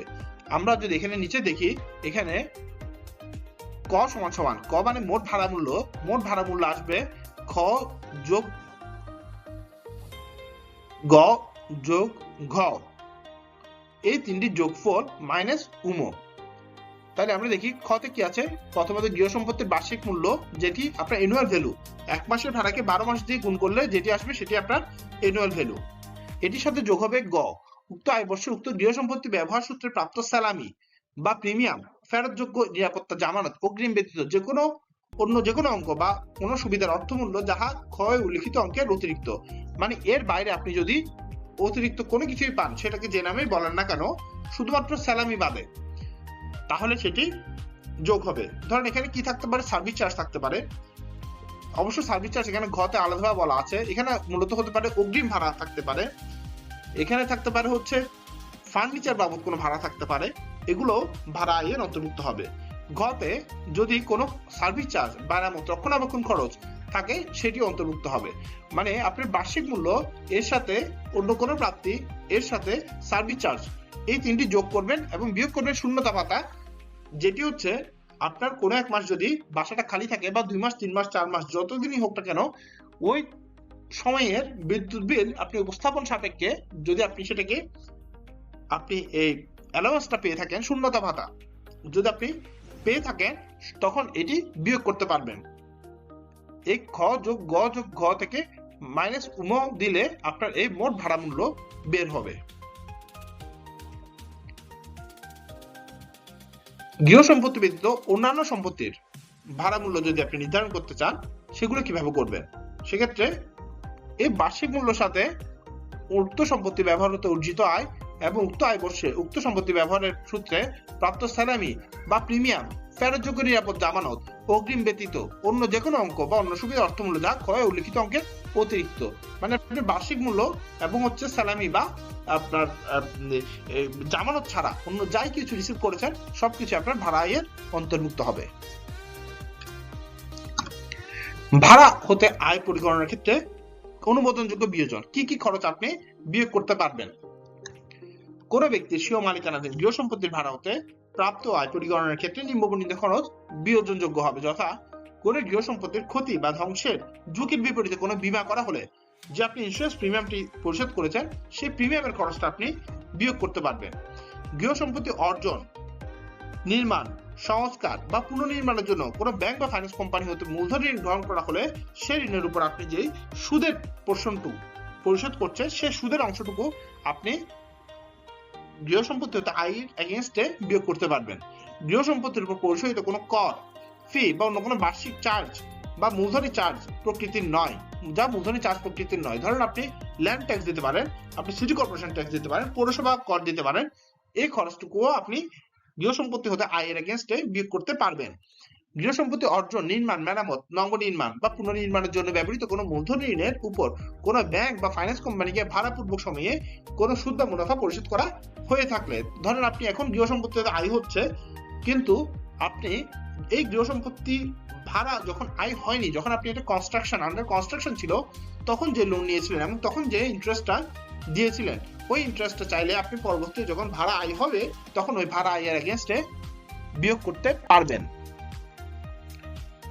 সেই সুদ বা মুনাফা ভাড়া শুরুর সাথে সংশ্লিষ্ট আয় বর্ষ হতে একাধিক্রমে মোট 3 আয় বর্ষের সমষ্টিতে। তার মানে হচ্ছে আপনি কনস্ট্রাকশন করেছেন, তখন লোন নিয়েছেন, ইন্টারেস্ট পরিশোধ করেছেন, যখন আপনি আয় শুরু হচ্ছে, কনস্ট্রাকশন পিরিয়ডে যে ইন্টারেস্টটি দিয়েছেন সেই ইন্টারেস্টটি আয় শুরু হওয়ার 3 বছরের মধ্যে আপনার অ্যাডজাস্ট করতে হবে।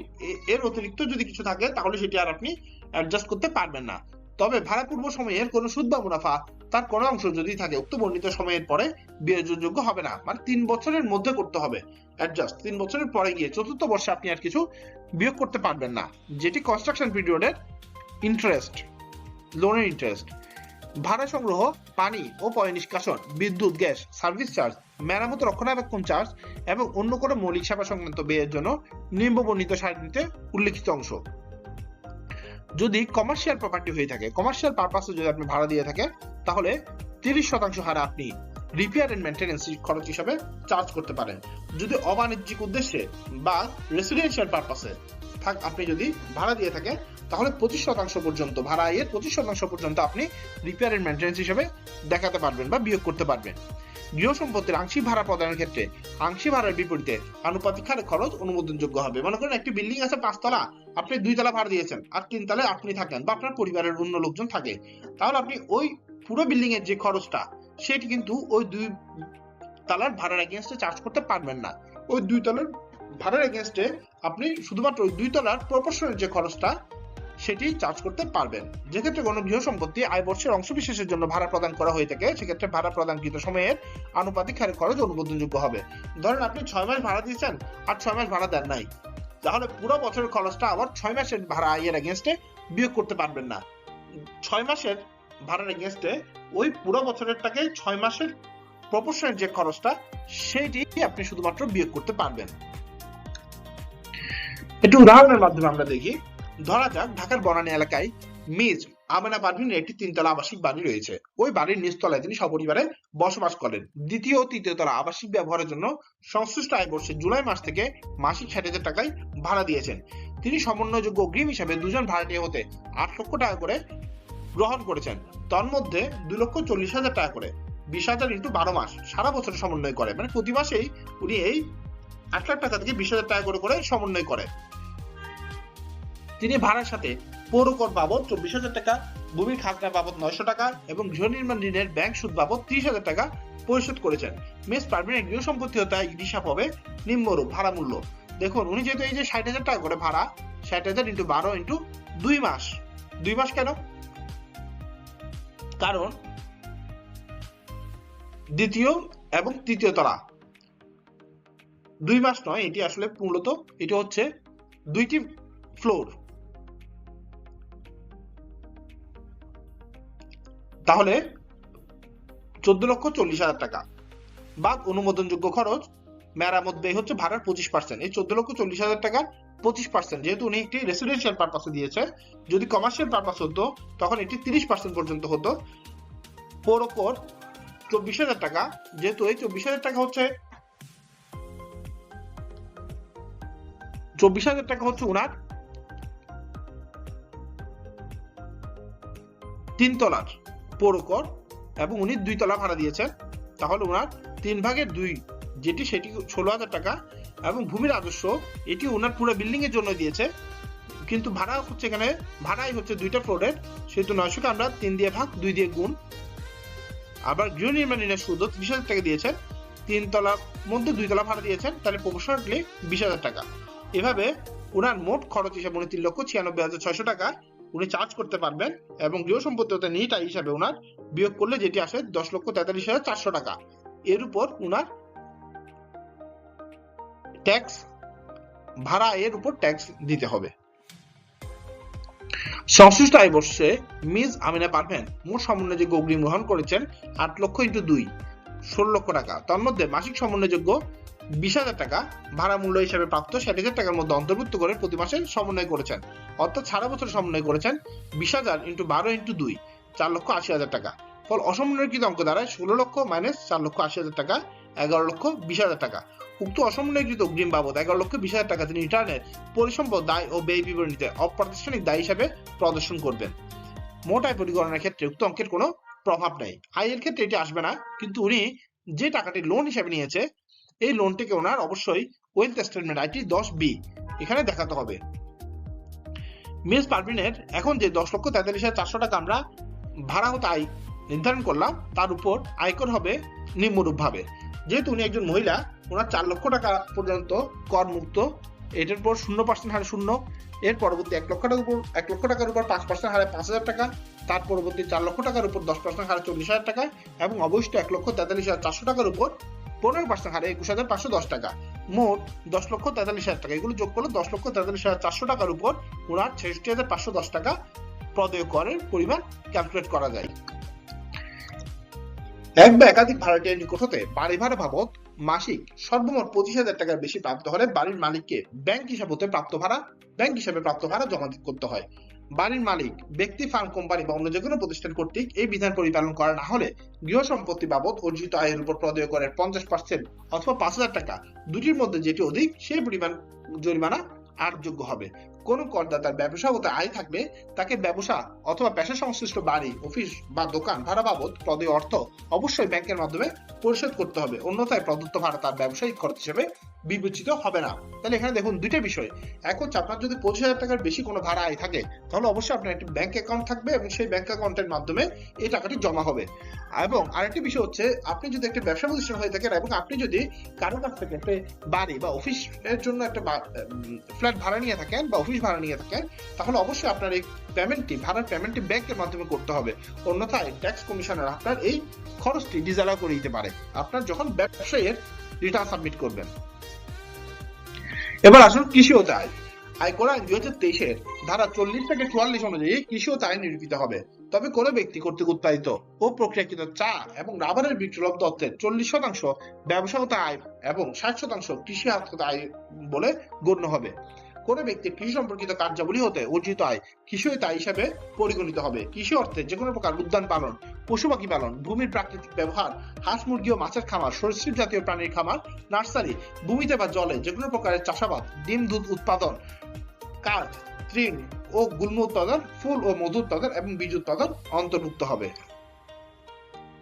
ষষ্ঠ তফসিল অংশ 1 মানে 6th শিডিউল পার্ট 1 এর দফা 20 অনুযায়ী কোন স্বাভাবিক ব্যক্তির কৃষি হতে আয় খাতের আওতাভুক্ত অনধিক 5 লক্ষ টাকা পর্যন্ত আয় করমুক্ত থাকবে যদি উক্ত ব্যক্তি কৃষি হতে আয় এবং আর্থিক পরিসম্পদ হতে আয় ব্যতীত অন্য কোনো আয় না থাকে।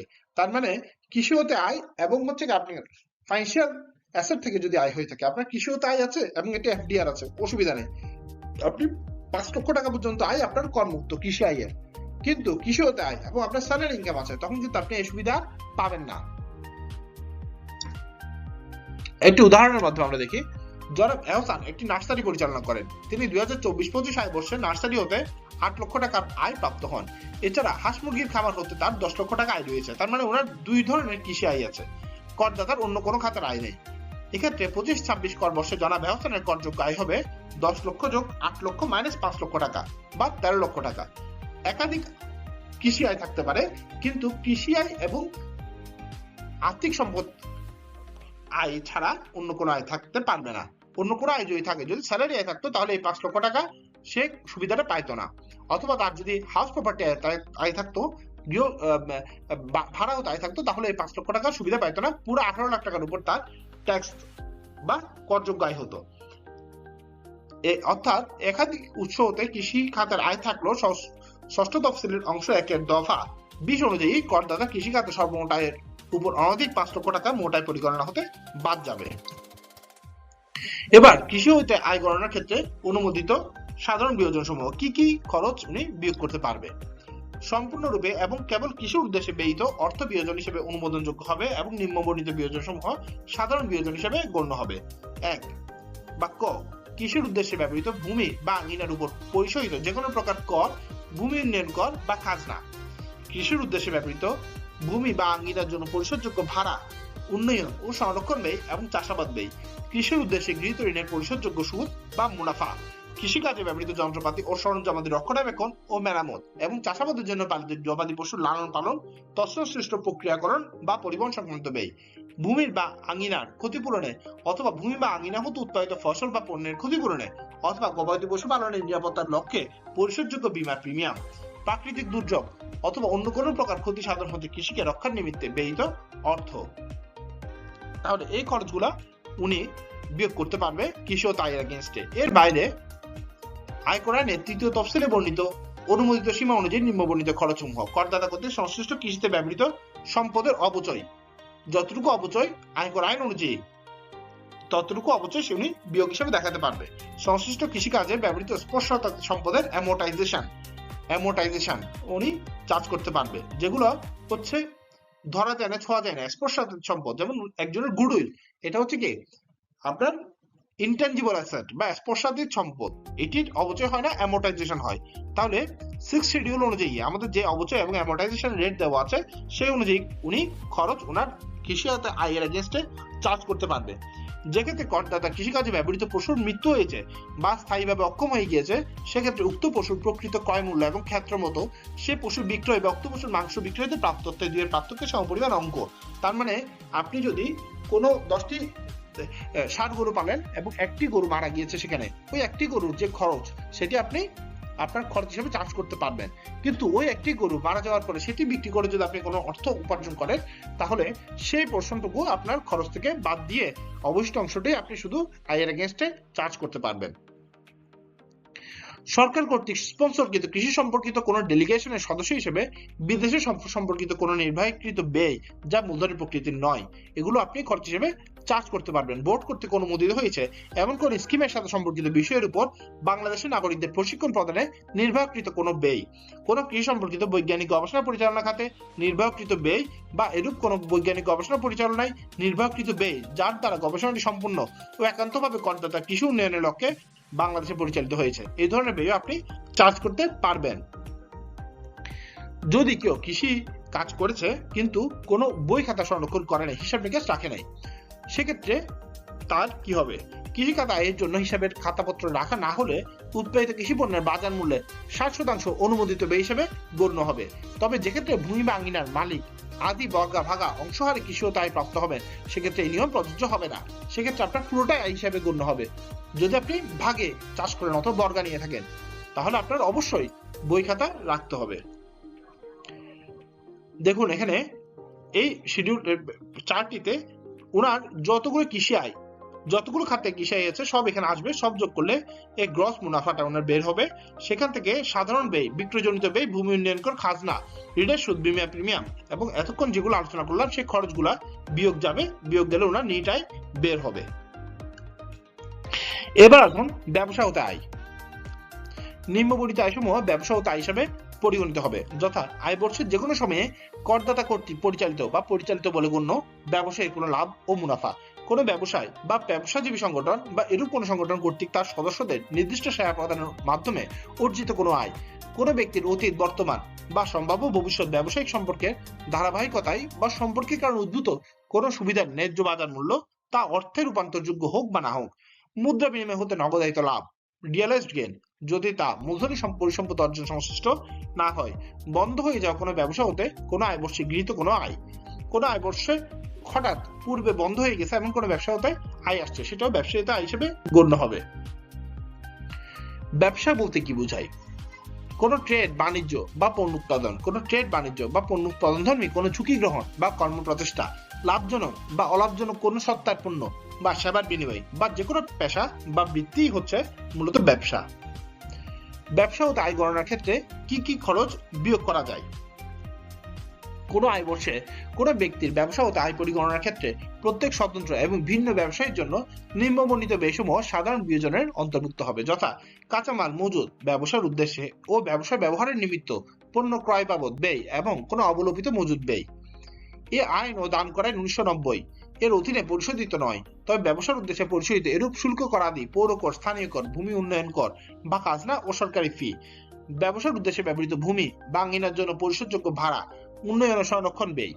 এই আইনের অধীনে চাকরি হতা হিসেবে পরিগণিত হয় এরূপ সকল প্রকার ব্যয়, কল্যাণ ব্যয় বা পারিশ্রমিক, মেরামত ও সংরক্ষণ ব্যয়, ব্যবসার উদ্দেশ্যে কৃত ও পরিশোধিত বিমা প্রিমিয়াম, বিদ্যুৎ ও জ্বালানি সহ অন্যান্য পরিষেবা ব্যয়, পণ্য পরিবহন, ক্লিয়ারিং এবং ফরওয়ার্ডিং চার্জ, বিক্রয় সংশ্লিষ্ট কমিশন, দালালি, ডিসকাউন্ট বা ওয়ারেন্ট চার্জ প্রকৃতির ব্যয়, বিজ্ঞাপন ও প্রচারণা ব্যয়। কর্মীদের প্রশিক্ষণ বাবদ ব্যয়, বিক্রয় প্রতিনিধিদের সম্মেলন, হোটেল ও আবাসন বাবদ ব্যয়, যাতায়াত ও ভ্রমণ বাবদ ব্যয়, ইন্টারনেট সেবা, ডাক ও টেলিযোগাযোগ সংক্রান্ত ব্যয়, আইনি সেবা, নিরীক্ষা সেবা, অন্যান্য পেশাদারী সেবার গ্রহণ সংক্রান্ত ব্যয়, আপ্যায়ন ও অতিথিশালা সংক্রান্ত ব্যয়, আয়কর আইনের ৩য় তফসিল সাপেক্ষে বৈদেশিক মুদ্রার নগদায়িত বিনিময় ক্ষতি, কোন ক্লাব বা বাণিজ্যিক সমিতিতে প্রবেশ ফি সহ তাদের সুবিধাদির ব্যবহারের জন্য চাঁদা, সরকার কর্তৃক স্পন্সরকৃত কোনো ট্রেড ডেলিগেশনের সদস্য হিসেবে বিদেশ সফর সম্পর্কিত কোনো নির্বাহকৃত ব্যয়, রয়্যালিটি, কারিগরি ফি, হেড অফিস ব্যয়, শ্রমিক অংশগ্রহণ তহবিল, কল্যাণ তহবিল এবং বাংলাদেশ শ্রমিক কল্যাণ ফাউন্ডেশন আইন 2006 এর ধারা 234 এর অধীনে স্থাপিত শ্রমিক কল্যাণ ফাউন্ডেশন তহবিলে প্রদত্ত অর্থ যাহা প্রদর্শিত নিট ব্যবসায়িক মুনাফার 5% এর অধিক নয় এবং সম্পূর্ণ একান্তভাবে ব্যবসায়ের উদ্দেশ্যে নির্বাহিত অন্যান্য যে কোনো ব্যয়। এছাড়াও বিশেষ বিয়োজন হিসেবে নিম্নবর্ণিত খরচসমূহ অনুমোদনযোগ্য হবে, যথা সাধারণ অবচয় ভাতা, প্রারম্ভিক অবচয় ভাতা, ত্বরান্বিত অবচয় ভাতা, অ্যামোর্টাইজেশন ভাতা, গবেষণা ও উন্নয়ন ব্যয় এবং কুরিন ব্যয়। উদাহরণ: ধরা যাক জনাব সাইদ হাসান দিনাজপুর জেলার খানসামা উপজেলার স্টেশনারি দ্রব্যাদি ক্রয় বিক্রয়ের ব্যবসায় নিয়োজিত। 1 জুলাই 2024 তারিখ হতে 30 জুন 2025 তারিখ পর্যন্ত তার মোট বিক্রয়ের পরিমাণ 30 লক্ষ টাকা। বিক্রিত মালামালের ক্রয় মূল্য 24 লক্ষ টাকা, কর্মচারীর বেতন 60,000 টাকা, ইলেকট্রিক বিল, দোকান ভাড়া, ট্রেড লাইসেন্স, নবায়ন ফিস ও পরিবহন খরচের সমষ্টি 1 লক্ষ টাকা। আয় বর্ষের শুরুতে তিনি ফার্নিচার ক্রয় বাবদ ব্যয় করেছেন 40,000 টাকা। তাহলে জনাব সাইদ হোসেনের ব্যবসা খাতায় নিট আয় পরিগণনা কর দেয় কি হবে? যেহেতু ওনার মোট বিক্রয়ের পরিমাণ হচ্ছে 30 লক্ষ টাকা, এখান থেকে বিয়োগ হবে বিক্রিত মালামালের ক্রয় মূল্য 24 লক্ষ টাকা, গ্রস মুনাফা দাঁড়ায় ওনার 6 লক্ষ টাকা। এখান থেকে বাদ যাবে খরচগুলা। কর্মচারীর বেতন ছিল 60,000 টাকা, ইলেকট্রিক বিল, দোকান ভাড়া, ট্রেড লাইসেন্স, নবায়ন ফি, পরিবহন খরচ ছিল 1 লক্ষ টাকা। উনি ফার্নিচার ক্রয় বাবদ ব্যয় 40,000 টাকা, মূলধনী জাতীয় খরচ বিদায় এই খরচটা আর ওনার এখানে বাদ দেওয়া যাবে না। ক্যাপিটাল গেইন হলে সেটি আর ক্যাপিটাল অ্যাসেট কেনার জন্য যে খরচটা সেটা উনি চার্জ করতে পারবে না। এটার অবচয়ের পরিমাণটা শুধু বিয়োগ করতে পারবে যে বছর ইউজ করবে। তাহলে এখানে মোট খরচ দাঁড়ায় 1,60,000 টাকা এবং তা বিয়োগ করলে অবচয় পূর্ব আয় দাঁড়ায় 4,40,000 টাকা। ব্যবসায় ব্যবহৃত হওয়ার কারণে এই ফার্নিচার যেটি কিনেছিল 40,000 টাকার উপর থার্ড শিডিউল অনুযায়ী ওনার 10% হারে 4,000 টাকা অবচয় ভাতা হয়। তাহলে 4,000 টাকা এটা বাদ দিলে ব্যবসা খাতে নিট আয় দাঁড়ায় 4,36,000 টাকা। করদাতার নিরূপিত মোট আয় 4,36,000 টাকার উপর, তাহলে তার কর দায় কিরকম হবে? প্রথম 3,50,000 টাকার উপর কর দায় হচ্ছে 0, যেহেতু উনি একজন পুরুষ এবং 65 বছরের নিচে, এবং অবশিষ্ট 86,000 টাকার উপর কর দায় আসে 5% হারে 4,300 টাকা। যেহেতু উনি দিনাজপুর জেলার খানসামা উপজেলায়, ওনার ন্যূনতম কর দায় হবে 3,000 টাকা। তাহলে 3,000 এবং 4,300 এর মধ্যে যেটি অধিক, অর্থাৎ 4,300 টাকাই ওনার প্রদেয় কর হবে। যদি 4,300 না হয় এটি 2,000 টাকা হতো, তাহলে 3,000 টাকা হতো ওনার ন্যূনতম কর দায়। মানে ন্যূনতম কর এবং হচ্ছে ওনার প্রদেয় কর দুটির মধ্যে যেটি বড় সেটাই ওনার আসলে মূল প্রদেয় কর। এবার আমরা আসি মূলধনী আয়। আয়কর আইন 2023 এর ধারা 57 থেকে 61 অনুযায়ী মূলধনী আয় পরিগণনা করতে হবে। মূলধনী পরিসম্পদের মালিকানা হস্তান্তর হতে উদ্ভূত মুনাফা ও লাভ মূলধনী আয় হবে। তবে কোনো পরিসম্পদ যা প্রকৃত অর্থে হস্তান্তরিত হয়নি তা হতে উদ্ভূত কোনো ধারণাগত লাভ বা মুনাফা মূলধনী আয় হিসেবে পরিগণিত হবে না। পরিসম্পদের উন্মুক্ত বাজারে বিক্রয় বা হস্তান্তর মূল্য এবং উক্ত পরিসম্পদের অর্জন মূল্যের পার্থক্য মূলধনী আয় হিসেবে পরিগণিত হবে। পরিসম্পদের উন্মুক্ত বাজারে বিক্রয় বা হস্তান্তর মূল্য হবে ক এবং ক্ষয়ের মধ্যে অধিক, যেখানে ক হচ্ছে পরিসম্পদ হস্তান্তর হইতে প্রাপ্ত বা উপচিত অর্থ এবং হস্তান্তরের তারিখে পরিসম্পদের ন্যায্য বাজার মূল্য। এই দুটোর মধ্যে যেটি অধিক হবে সেটাই হবে আসলে তার হস্তান্তর মূল্য। সে হস্তান্তর মূল্য থেকে বিক্রয় মূল্য সরি, সে হস্তান্তর মূল্য থেকে ক্রয় মূল্য বাদ দিলে যেটি আসবে সেটি হচ্ছে তার মূলধনী আয়। তার মানে হচ্ছে আপনি যদি বাজার মূল্য থেকে কম রেটে কোনো অ্যাসেট বিক্রি করেন, তাহলে আপনি বাজার মূল্য এবং হচ্ছে আপনার বিক্রিত মূল্য এই দুটোর মধ্যে অধিক, অর্থাৎ আপনার বাজার মূল্যই বিবেচনা করতে হবে এবং আপনার ক্রয় মূল্য থেকে বাদ দিয়ে আপনি হচ্ছে আপনার মূলধনী আয়টি বের করবেন। পরিসম্পদের অর্জন মূল্য, আমরা ক্রয় মূল্য যেটি বলেছিলাম সেটি হচ্ছে আসলে পরিসম্পদের অর্জন মূল্য বুঝিয়েছি। এই পরিসম্পদের অর্জন মূল্যের মধ্যে কি কি অন্তর্ভুক্ত হবে? যেটি সত্ত্ব হস্তান্তরের সাথে সম্পর্কিত এমন কোন খরচ, পরিসম্পদের ক্রয় মূল্য এবং আয়কর আইনের ধারা 38, 42, 49, 50, 64 অনুযায়ী অনুমোদিত যেসব খরচ বা উন্নয়নের খরচ, মূলত একটা অ্যাসেট কিনতে এবং সেটিকে ডেভেলপ করে ব্যবহার উপযোগী করার জন্য যে যে খরচ হয় সবকিছুই এই পরিসম্পদের অর্জন মূল্যের মধ্যে অন্তর্ভুক্ত হবে। কাজে এই পরিসম্পদের অর্জন মূল্যটা এবং অন্যদিকে হচ্ছে বাজার মূল্য অথবা বিক্রি মূল্য, দুইটার মধ্যে যেটি বড়, যদি বাজার মূল্য বড় হয় বাজার মূল্য এবং পরিসম্পদের অর্জন মূল্য এই দুটোর ডিফারেন্স, আর যদি আপনার বিক্রিত মূল্য বেশি হয় তাহলে বিক্রিত মূল্য এবং পরিসম্পদের অর্জন মূল্য এই দুটোর যে ডিফারেন্স সেটি আপনার মূলধনী আয়। যে ক্ষেত্রে হস্তান্তরকারী উক্ত পরিসম্পদ নিম্নবর্ণিতভাবে অর্জন করেছেন, যদি কোনো উপহার দান, সাকসেশন, প্রত্যাহারযোগ্য অপ্রত্যাহারযোগ্য কোনো ট্রাস্টের হস্তান্তরের অধীন কোনো কোম্পানি অবশ্যই জন্য মূলধনী পরিসম্পদের কোনো বিতরণের মাধ্যমে বা কোনো ফান্ড বা ব্যক্তিসংঘ বা কিন্তু অবিভক্ত পরিবারের বিভাজনের ক্ষেত্রে মূলধনী পরিসম্পদের বিতরণের মাধ্যমে এভাবে যদি আপনার হস্তান্তরটা উল্লেখ হয়ে থাকে, সেক্ষেত্রে হস্তান্তরকারী কর্তৃক উক্ত পরিসম্পদের মালিকানা অর্জনের তারিখের ন্যায্য বাজার মূল্য যেদিন আপনার এটা অর্জন হয়েছে, এই পাঁচটির যে কোনো একভাবে যেদিন অর্জন হয়েছে সেদিনের বাজার মূল্যই অর্জন মূল্য হিসেবে বিবেচিত হবে। মূলধনী পরিসম্পদ এই জিনিসটা কি? কোনো করদাতা কর্তৃক ধারণকৃত যে কোনো প্রকৃতির বা ধরনের সম্পত্তি, কোনো ব্যবসা বা উদ্যোগ সামগ্রিকভাবে বা ইউনিট হিসাবে কোনো শেয়ার বা স্টক, তবে নিম্নবর্ণিত বিষয়সমূহ এর অন্তর্ভুক্ত নয়। মূলধনী পরিসম্পদের মধ্যে আসতে পারবে না হচ্ছে কি কোনো মজুত পণ্য, ইনভেন্টরি, ভোগ্যপণ্য, কাঁচামাল এবং ব্যক্তিগত ব্যবহারযোগ্য সামগ্রী, আপনার অস্থাবর সম্পত্তি যেমন আপনার ব্যক্তিগত পোশাক, স্বর্ণালংকার, আসবাবপত্র, ফার্নিচার, যন্ত্রপাতি, ব্যক্তিগত যেগুলা সেগুলো মূলধনী পরিসম্পদের অন্তর্ভুক্ত হবে না। অথবা আপনি যদি কোনো ইনভেন্টরি বা কাঁচামাল কিনে থাকেন সেটিও আপনার মূলধনী পরিসম্পদের অন্তর্ভুক্ত হবে না।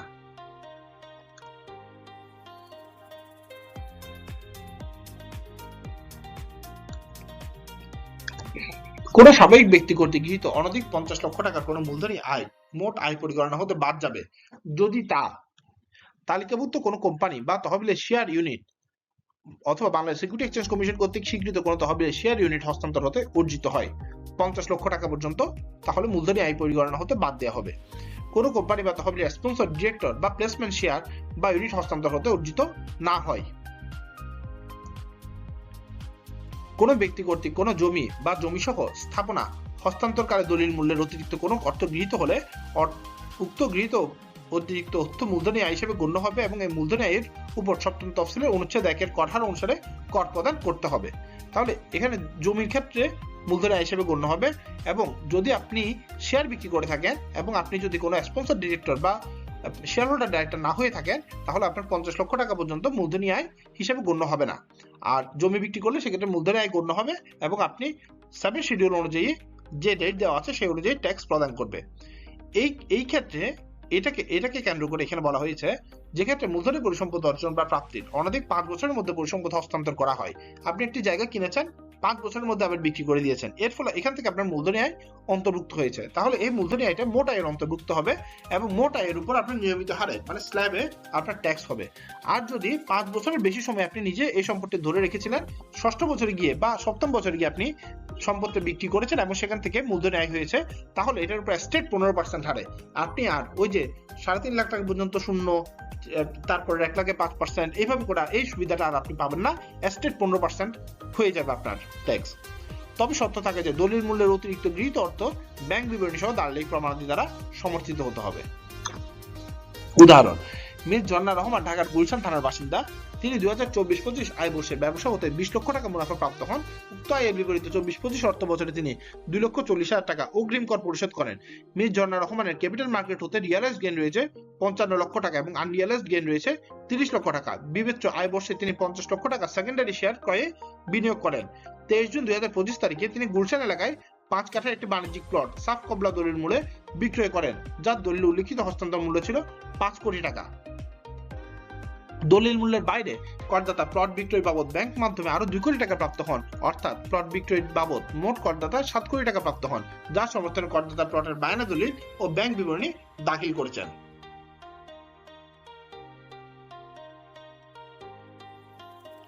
হস্তান্তর দলিল রেজিস্ট্রেশনকালে তিনি 75 লাখ টাকা উচ্চ কর পরিশোধ করেন। উক্ত প্লট তিনি তার পিতার নিকট হতে 21 জানুয়ারি 2017 খ্রিস্টাব্দে হেবা মূল্যে প্রাপ্ত হন। হেবা দলিলে জমির মূল্য হিসেবে 25 লাখ টাকা উল্লেখ রয়েছে, যা তিনি পরিসম্পদ দায় বিবরণীতে প্রদর্শন করেছেন। তাহলে এখানে দেখুন, উনি ব্যবসা থেকে 20 লাখ টাকা আয় করেছে এবং তার উপর 2,40,000 টাকা অগ্রিম কর দিয়েছে। প্রথমত রিয়েলাইজ গেইন হয়েছে ওনার শেয়ার কেনা বেচার মাধ্যমে 55 লক্ষ টাকা। আনরিয়েলাইজড গেইন আমাদের বিবেচনার বিষয় নয়, 30 লক্ষ টাকা। মানে শেয়ারের দাম বেড়েছে কিন্তু বিক্রি করে না, এখনো আনরিয়েলাইজড অবস্থায় আছে। এটি ট্যাক্সে আয় হিসেবে দেখানো যায় না কোন অবস্থাতেই। বিবেচ্য আয় বছর 50 লক্ষ টাকার সেকেন্ডারি শেয়ারে ক্রয়ে বিনিয়োগ করেন উনি। এখান থেকে সে কি পাবে? ইনভেস্টমেন্ট ট্যাক্স রিবেট পাবে। উনি 23 জুন 2025 সালে একটি 5 কাঠার একটি গুলশান একটি 5 কাঠার একটা প্লট বিক্রি করেছেন, যার উল্লেখিত হস্তান্তর মূল্য তিনি দলিলে দেখিয়েছিল 5 কোটি টাকা। এর বাইরে 2 কোটি টাকা উনি প্রাপ্ত হন, মোট 7 কোটি টাকা উনি নিয়েছেন এবং 75 লাখ টাকা এই সময় উচ্চ কর পরিশোধ করেন। এই জমিটি প্লটটি উনি ওনার পিতার নিকট থেকে হেবা মূল্যে পেয়েছিল, যার মূল্য ছিল 25 লক্ষ টাকা। এখন পরিসম্পদ দায় বিবরণীতে প্রদর্শন করেছেন। এখন ওনার যেহেতু ব্যবসাগত আয় 20 লক্ষ টাকা এবং ক্যাপিটাল মার্কেট হতে রিয়েলাইজড গেইন ছিল 55 লক্ষ টাকা, কিন্তু যার মধ্যে আমরা বলেছিলাম 50 লক্ষ টাকা ওনার কর মুক্ত। তাহলে ওনার এখানে কর হবে শুধুমাত্র 5 লক্ষ টাকা, অতিরিক্ত 5 লক্ষ টাকা না। জমি হস্তান্তর হতে দলিল মূল্য অনুযায়ী মূলধনী আয় হয়েছে ওনার 5 কোটি বিয়োগ 25 লক্ষ টাকা। এই 25 লক্ষ টাকা যেটি উনি হেবা মূল্যে পাওয়ার সময় যখন অর্জন করেছে তখনের যে অর্জন মূল্য সেটি বিয়োগ হবে, তাহলে 4,75,000 টাকা এখানে ওনার ট্যাক্সেবল ইনকাম। এবং উনি যে অতিরিক্ত আয়টি নিয়েছে, অতিরিক্ত টাকাটি নিয়েছে জমি হস্তান্তর হতে দলিল মূল্যের অতিরিক্ত গৃহীত অর্থ, এটি পুরোপুরিটি মূলধনী আয়। এটি পুরোপুরিটি মূলধনী আয়, এটি চূড়ান্ত কর দায় নয়। এই 4,75,000 লক্ষ টাকার উপর উনি যে টাকাটা দিয়ে এসেছে জমি কেনার সময় 75 লক্ষ টাকা, ওইটি এর ফাইনাল ট্যাক্স, এটার উপর আর কোনো ট্যাক্স হবে না। কিন্তু যেটি উনি ব্যাংকিং চ্যানেলের বাইরে আলাদাভাবে নিয়েছে সেটির জন্য পুরোপুরি ওনার ট্যাক্স দিতে হবে, এখন আবার ট্যাক্স দিতে হবে। তাহলে দেখুন ওনার আয় হচ্ছে 7 কোটি টাকা। এখন এই 7 কোটি টাকার উপর প্রথমত আমরা ওই যে যেটা বলেছিলাম জমি হস্তান্তর হতে 4,75,00,000 টাকার উপর 75 লক্ষ টাকা ওনার ট্যাক্স দিয়েছে। এটির উপর এই 4,75,00,000 টাকার উপর ওনার আর কোনো ট্যাক্স হবে না। হ্যাঁ, তারপর হচ্ছে রিয়েলাইজড গেইন যে 5 লক্ষ টাকা, তার উপর 15% হারে উনি ট্যাক্স দিবে, যেহেতু এটি 5 বছরের বেশি সময় হয়ে গিয়েছে, তাহলে 15% হারে এখানে 75,000 টাকা ট্যাক্স দিচ্ছে। এরপরে হচ্ছে উনি যে 2 কোটি টাকা ক্যাশ নিয়েছে, এর উপর 15% হার উনি ট্যাক্স দিবে, যেহেতু এটা 5 বছর অতিক্রান্ত হয়ে গিয়েছে। তাহলে এর উপর উনি 30 লক্ষ টাকা ওনার ট্যাক্স এসেছে। দেখেন এখানে 4,75,00,000 টাকার উপর ট্যাক্স দিয়েছে সে মাত্র 75 লাখ টাকা, কিন্তু এখানে 2 কোটি টাকার উপরই তার 30 লক্ষ টাকা আবার ট্যাক্স দিতে হচ্ছে, যেহেতু উনি এটি দলিল মূল্যের বাইরে নিয়েছে অতিরিক্ত। এটির উপর সেপারেট তার 15% হারে ট্যাক্স হবে। যদি 5 বছরের ভিতরে হতো তাহলে এই 2 কোটি টাকা চলে যেত এখানে স্ল্যাবের মধ্যে, যেহেতু 5 বছরের বাইরে এটি আলাদাভাবে 15%, এখানে 30 লক্ষ টাকা ট্যাক্স দিতে হলো। তাহলে এই তিনটা বাদে বাকি যে পোর্শনটুকু রয়েছে সেটিকে শুধুমাত্র স্ল্যাবে ফেলে প্রথম 1 লক্ষ টাকা, প্রথম 4 লক্ষ টাকা পর্যন্ত, যেহেতু উনি মহিলা 4 লক্ষ টাকা পর্যন্ত শূন্য, তারপরে 1 লক্ষের উপর 5%, তারপরে 4 লক্ষ 10%, তারপরে 5 লক্ষ 15%, তারপরে 5 লক্ষ 20% এবং অবশিষ্ট 1 লক্ষ টাকার উপর 25%, এগুলো করে তার 2,45,000 টাকা আয় আসে। তাহলে তার মোট কর দায় এভাবে 1,08,20,000 টাকা আসে। এখন উনি যেহেতু ইনভেস্টমেন্ট করেছিল, ওনার যে 80 লক্ষ টাকা উনি ইনভেস্টমেন্ট করেছে, সে 80 লক্ষ টাকার উপর ওনার যেই 50 লক্ষ টাকা উনি ইনভেস্টমেন্ট করেছে, সে 50 লক্ষ টাকার শেয়ার ইনভেস্টমেন্ট করেছে বলেছে, সে 50 লক্ষ টাকার উপর 15% আমাদের আসে 7,50,000 টাকা, এবং ওনার যেই আয় 20 লক্ষ টাকা তার উপর 3% হারে আসে 60,000 টাকা এবং 10 লক্ষ টাকা, যেটি ছোট, তার মানে 60,000 টাকা। এটি হচ্ছে ওনার কর রিয়াতের পরিমাণ। তাহলে এই মোট কর দায় থেকে কর রিয়াতের পরিমাণ বাদ দিলে প্রদেয় কর দায় আসে 1,07,60,000 টাকা। যার মধ্যে উনি অগ্রিম কর দিয়েছে মাত্র 2,40,000 টাকা এবং জমি কেনার সময় উচ্চে কর দিয়েছে 75 লক্ষ টাকা। তাহলে টোটাল 77,40,000 টাকা উনি ইতিমধ্যে দিয়ে দিয়েছে এবং রিটার্নের সাথে 173 যখন উনি রিটার্ন সাবমিট করবে তখন ওনার অতিরিক্ত 30,20,000 টাকা কর সাবমিট করে রিটার্নটি সাবমিট করতে হবে, কর পরিশোধ করে রিটার্নটি সাবমিট করতে হবে। এখন আসুন আর্থিক পরিসম্পদতা আয়। আয়কর আইন 2023 ধারা 62 থেকে 65 অনুযায়ী আর্থিক পরিসম্পদতা আয় পরিগণনা করতে হবে। কোনো ব্যক্তির নিম্নবর্ণিত আয় আর্থিক পরিসম্পদতা আয় খাতের অধীনে পরিগণিত হবে, যথা সরকারি বা সরকার কর্তৃক অনুমোদিত সিকিউরিটিজে সুদ, মুনাফা বা বাট্টা, স্থানীয় কর্তৃপক্ষ বা কোম্পানি কর্তৃক ইস্যুকৃত ডিবেঞ্চার বা অন্য কোনো প্রকারের সিকিউরিটিজে সুদ, মুনাফা বা বাট্টা, নিম্নবর্ণিত উৎস হতে প্রাপ্য সুদ বা মুনাফা, যথা কোনো ব্যাংক বা আর্থিক প্রতিষ্ঠানের রক্ষিত আমানত তাহা যে নামে অভিহিত হোক না কেন, কোনো আর্থিক পরিসম্পদ পণ্য বা স্কিম এবং লভ্যাংশ, ধরুন আপনি কোনো এফডিআর করেছেন সেখান থেকে ইন্টারেস্ট এসেছে, কোনো সঞ্চয়পত্র করেছেন সেখান থেকে মুনাফা এসেছে, তাহলে এগুলো আর্থিক পরিসম্পদ হতে আয় হিসেবে গণ্য হবে। তবে আর্থিক পরিসম্পদ হতে হস্তান্তর হতে অর্জিত মূলধনী আয় আর্থিক পরিসম্পদ হতে আয় হিসেবে পরিগণিত হবে না। সিকিউরিটিজ অর্থে অন্তর্ভুক্ত হবে। সিকিউরিটিজ কি? সিকিউরিটিজ হচ্ছে সরকার কর্তৃক ইস্যুকৃত ট্রেজারি বিল, বন্ড, সঞ্চয়পত্র, ঋণপত্র, সুকুক বা সরিয়ে ভিত্তিক ইস্যুকৃত সিকিউরিটি বা অনুরূপ দলিল, কোন কোম্পানি বা আইনগত সত্তা বা ইস্যুয়ার কর্তৃক ইস্যুকৃত শেয়ার বা স্টক, বন্ধক বা চার্জ বা হাইপোথিকেশনের মাধ্যমে ইস্যুকৃত দলিল, bond, debenture, derivatives, mutual fund বা অল্টারনেটিভ ইনভেস্টমেন্ট ফান্ড সহ যে কোনো যৌথ বিনিয়োগ স্কিমের ইউনিট, সুকুক বা সরিয়া ভিত্তিক ইস্যুকৃত অনুরূপ দলিল এবং পূর্বলিখিত দলিল গ্রহণার্থে ক্রয়ের অধিকার বা ক্ষমতাপ্রাপ্ত কোনো ওয়ারেন্ট যদি দেওয়া হয়, তবে কোনো মুদ্রা বা নোট, ড্রাফট, চেক, বিনিময়পত্র, ব্যাংকের স্বীকৃতিপত্র, ব্যবসায়িক দেনাদারদের নিকট প্রাপ্য অর্থ বা ব্যবসায়িক পাওনাদারকে প্রদত্ত অর্থ এর অন্তর্ভুক্ত হবে না। আর্থিক পরিসম্পদতা আয় পরিগণনার ক্ষেত্রে অনুমোদনযোগ্য খরচ কি কি খরচ ওনারা বিয়োগ করতে পারবে?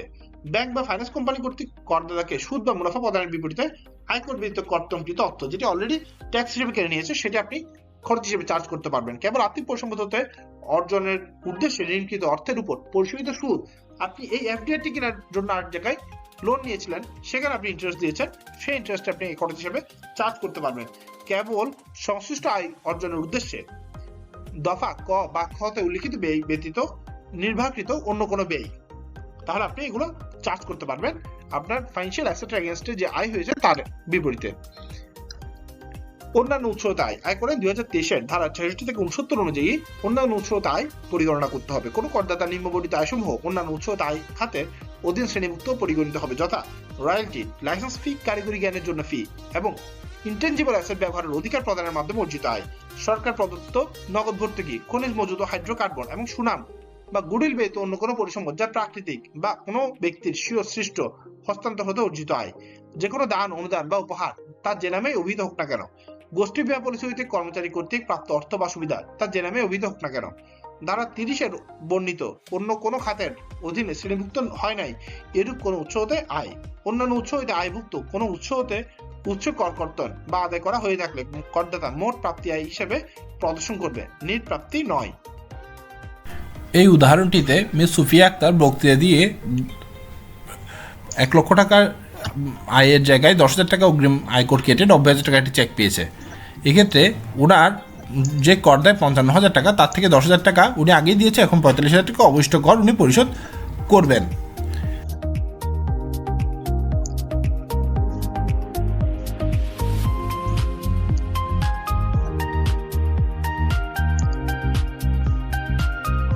এই ছিল আজকে আপনাদের জন্য আমাদের উপস্থাপনা।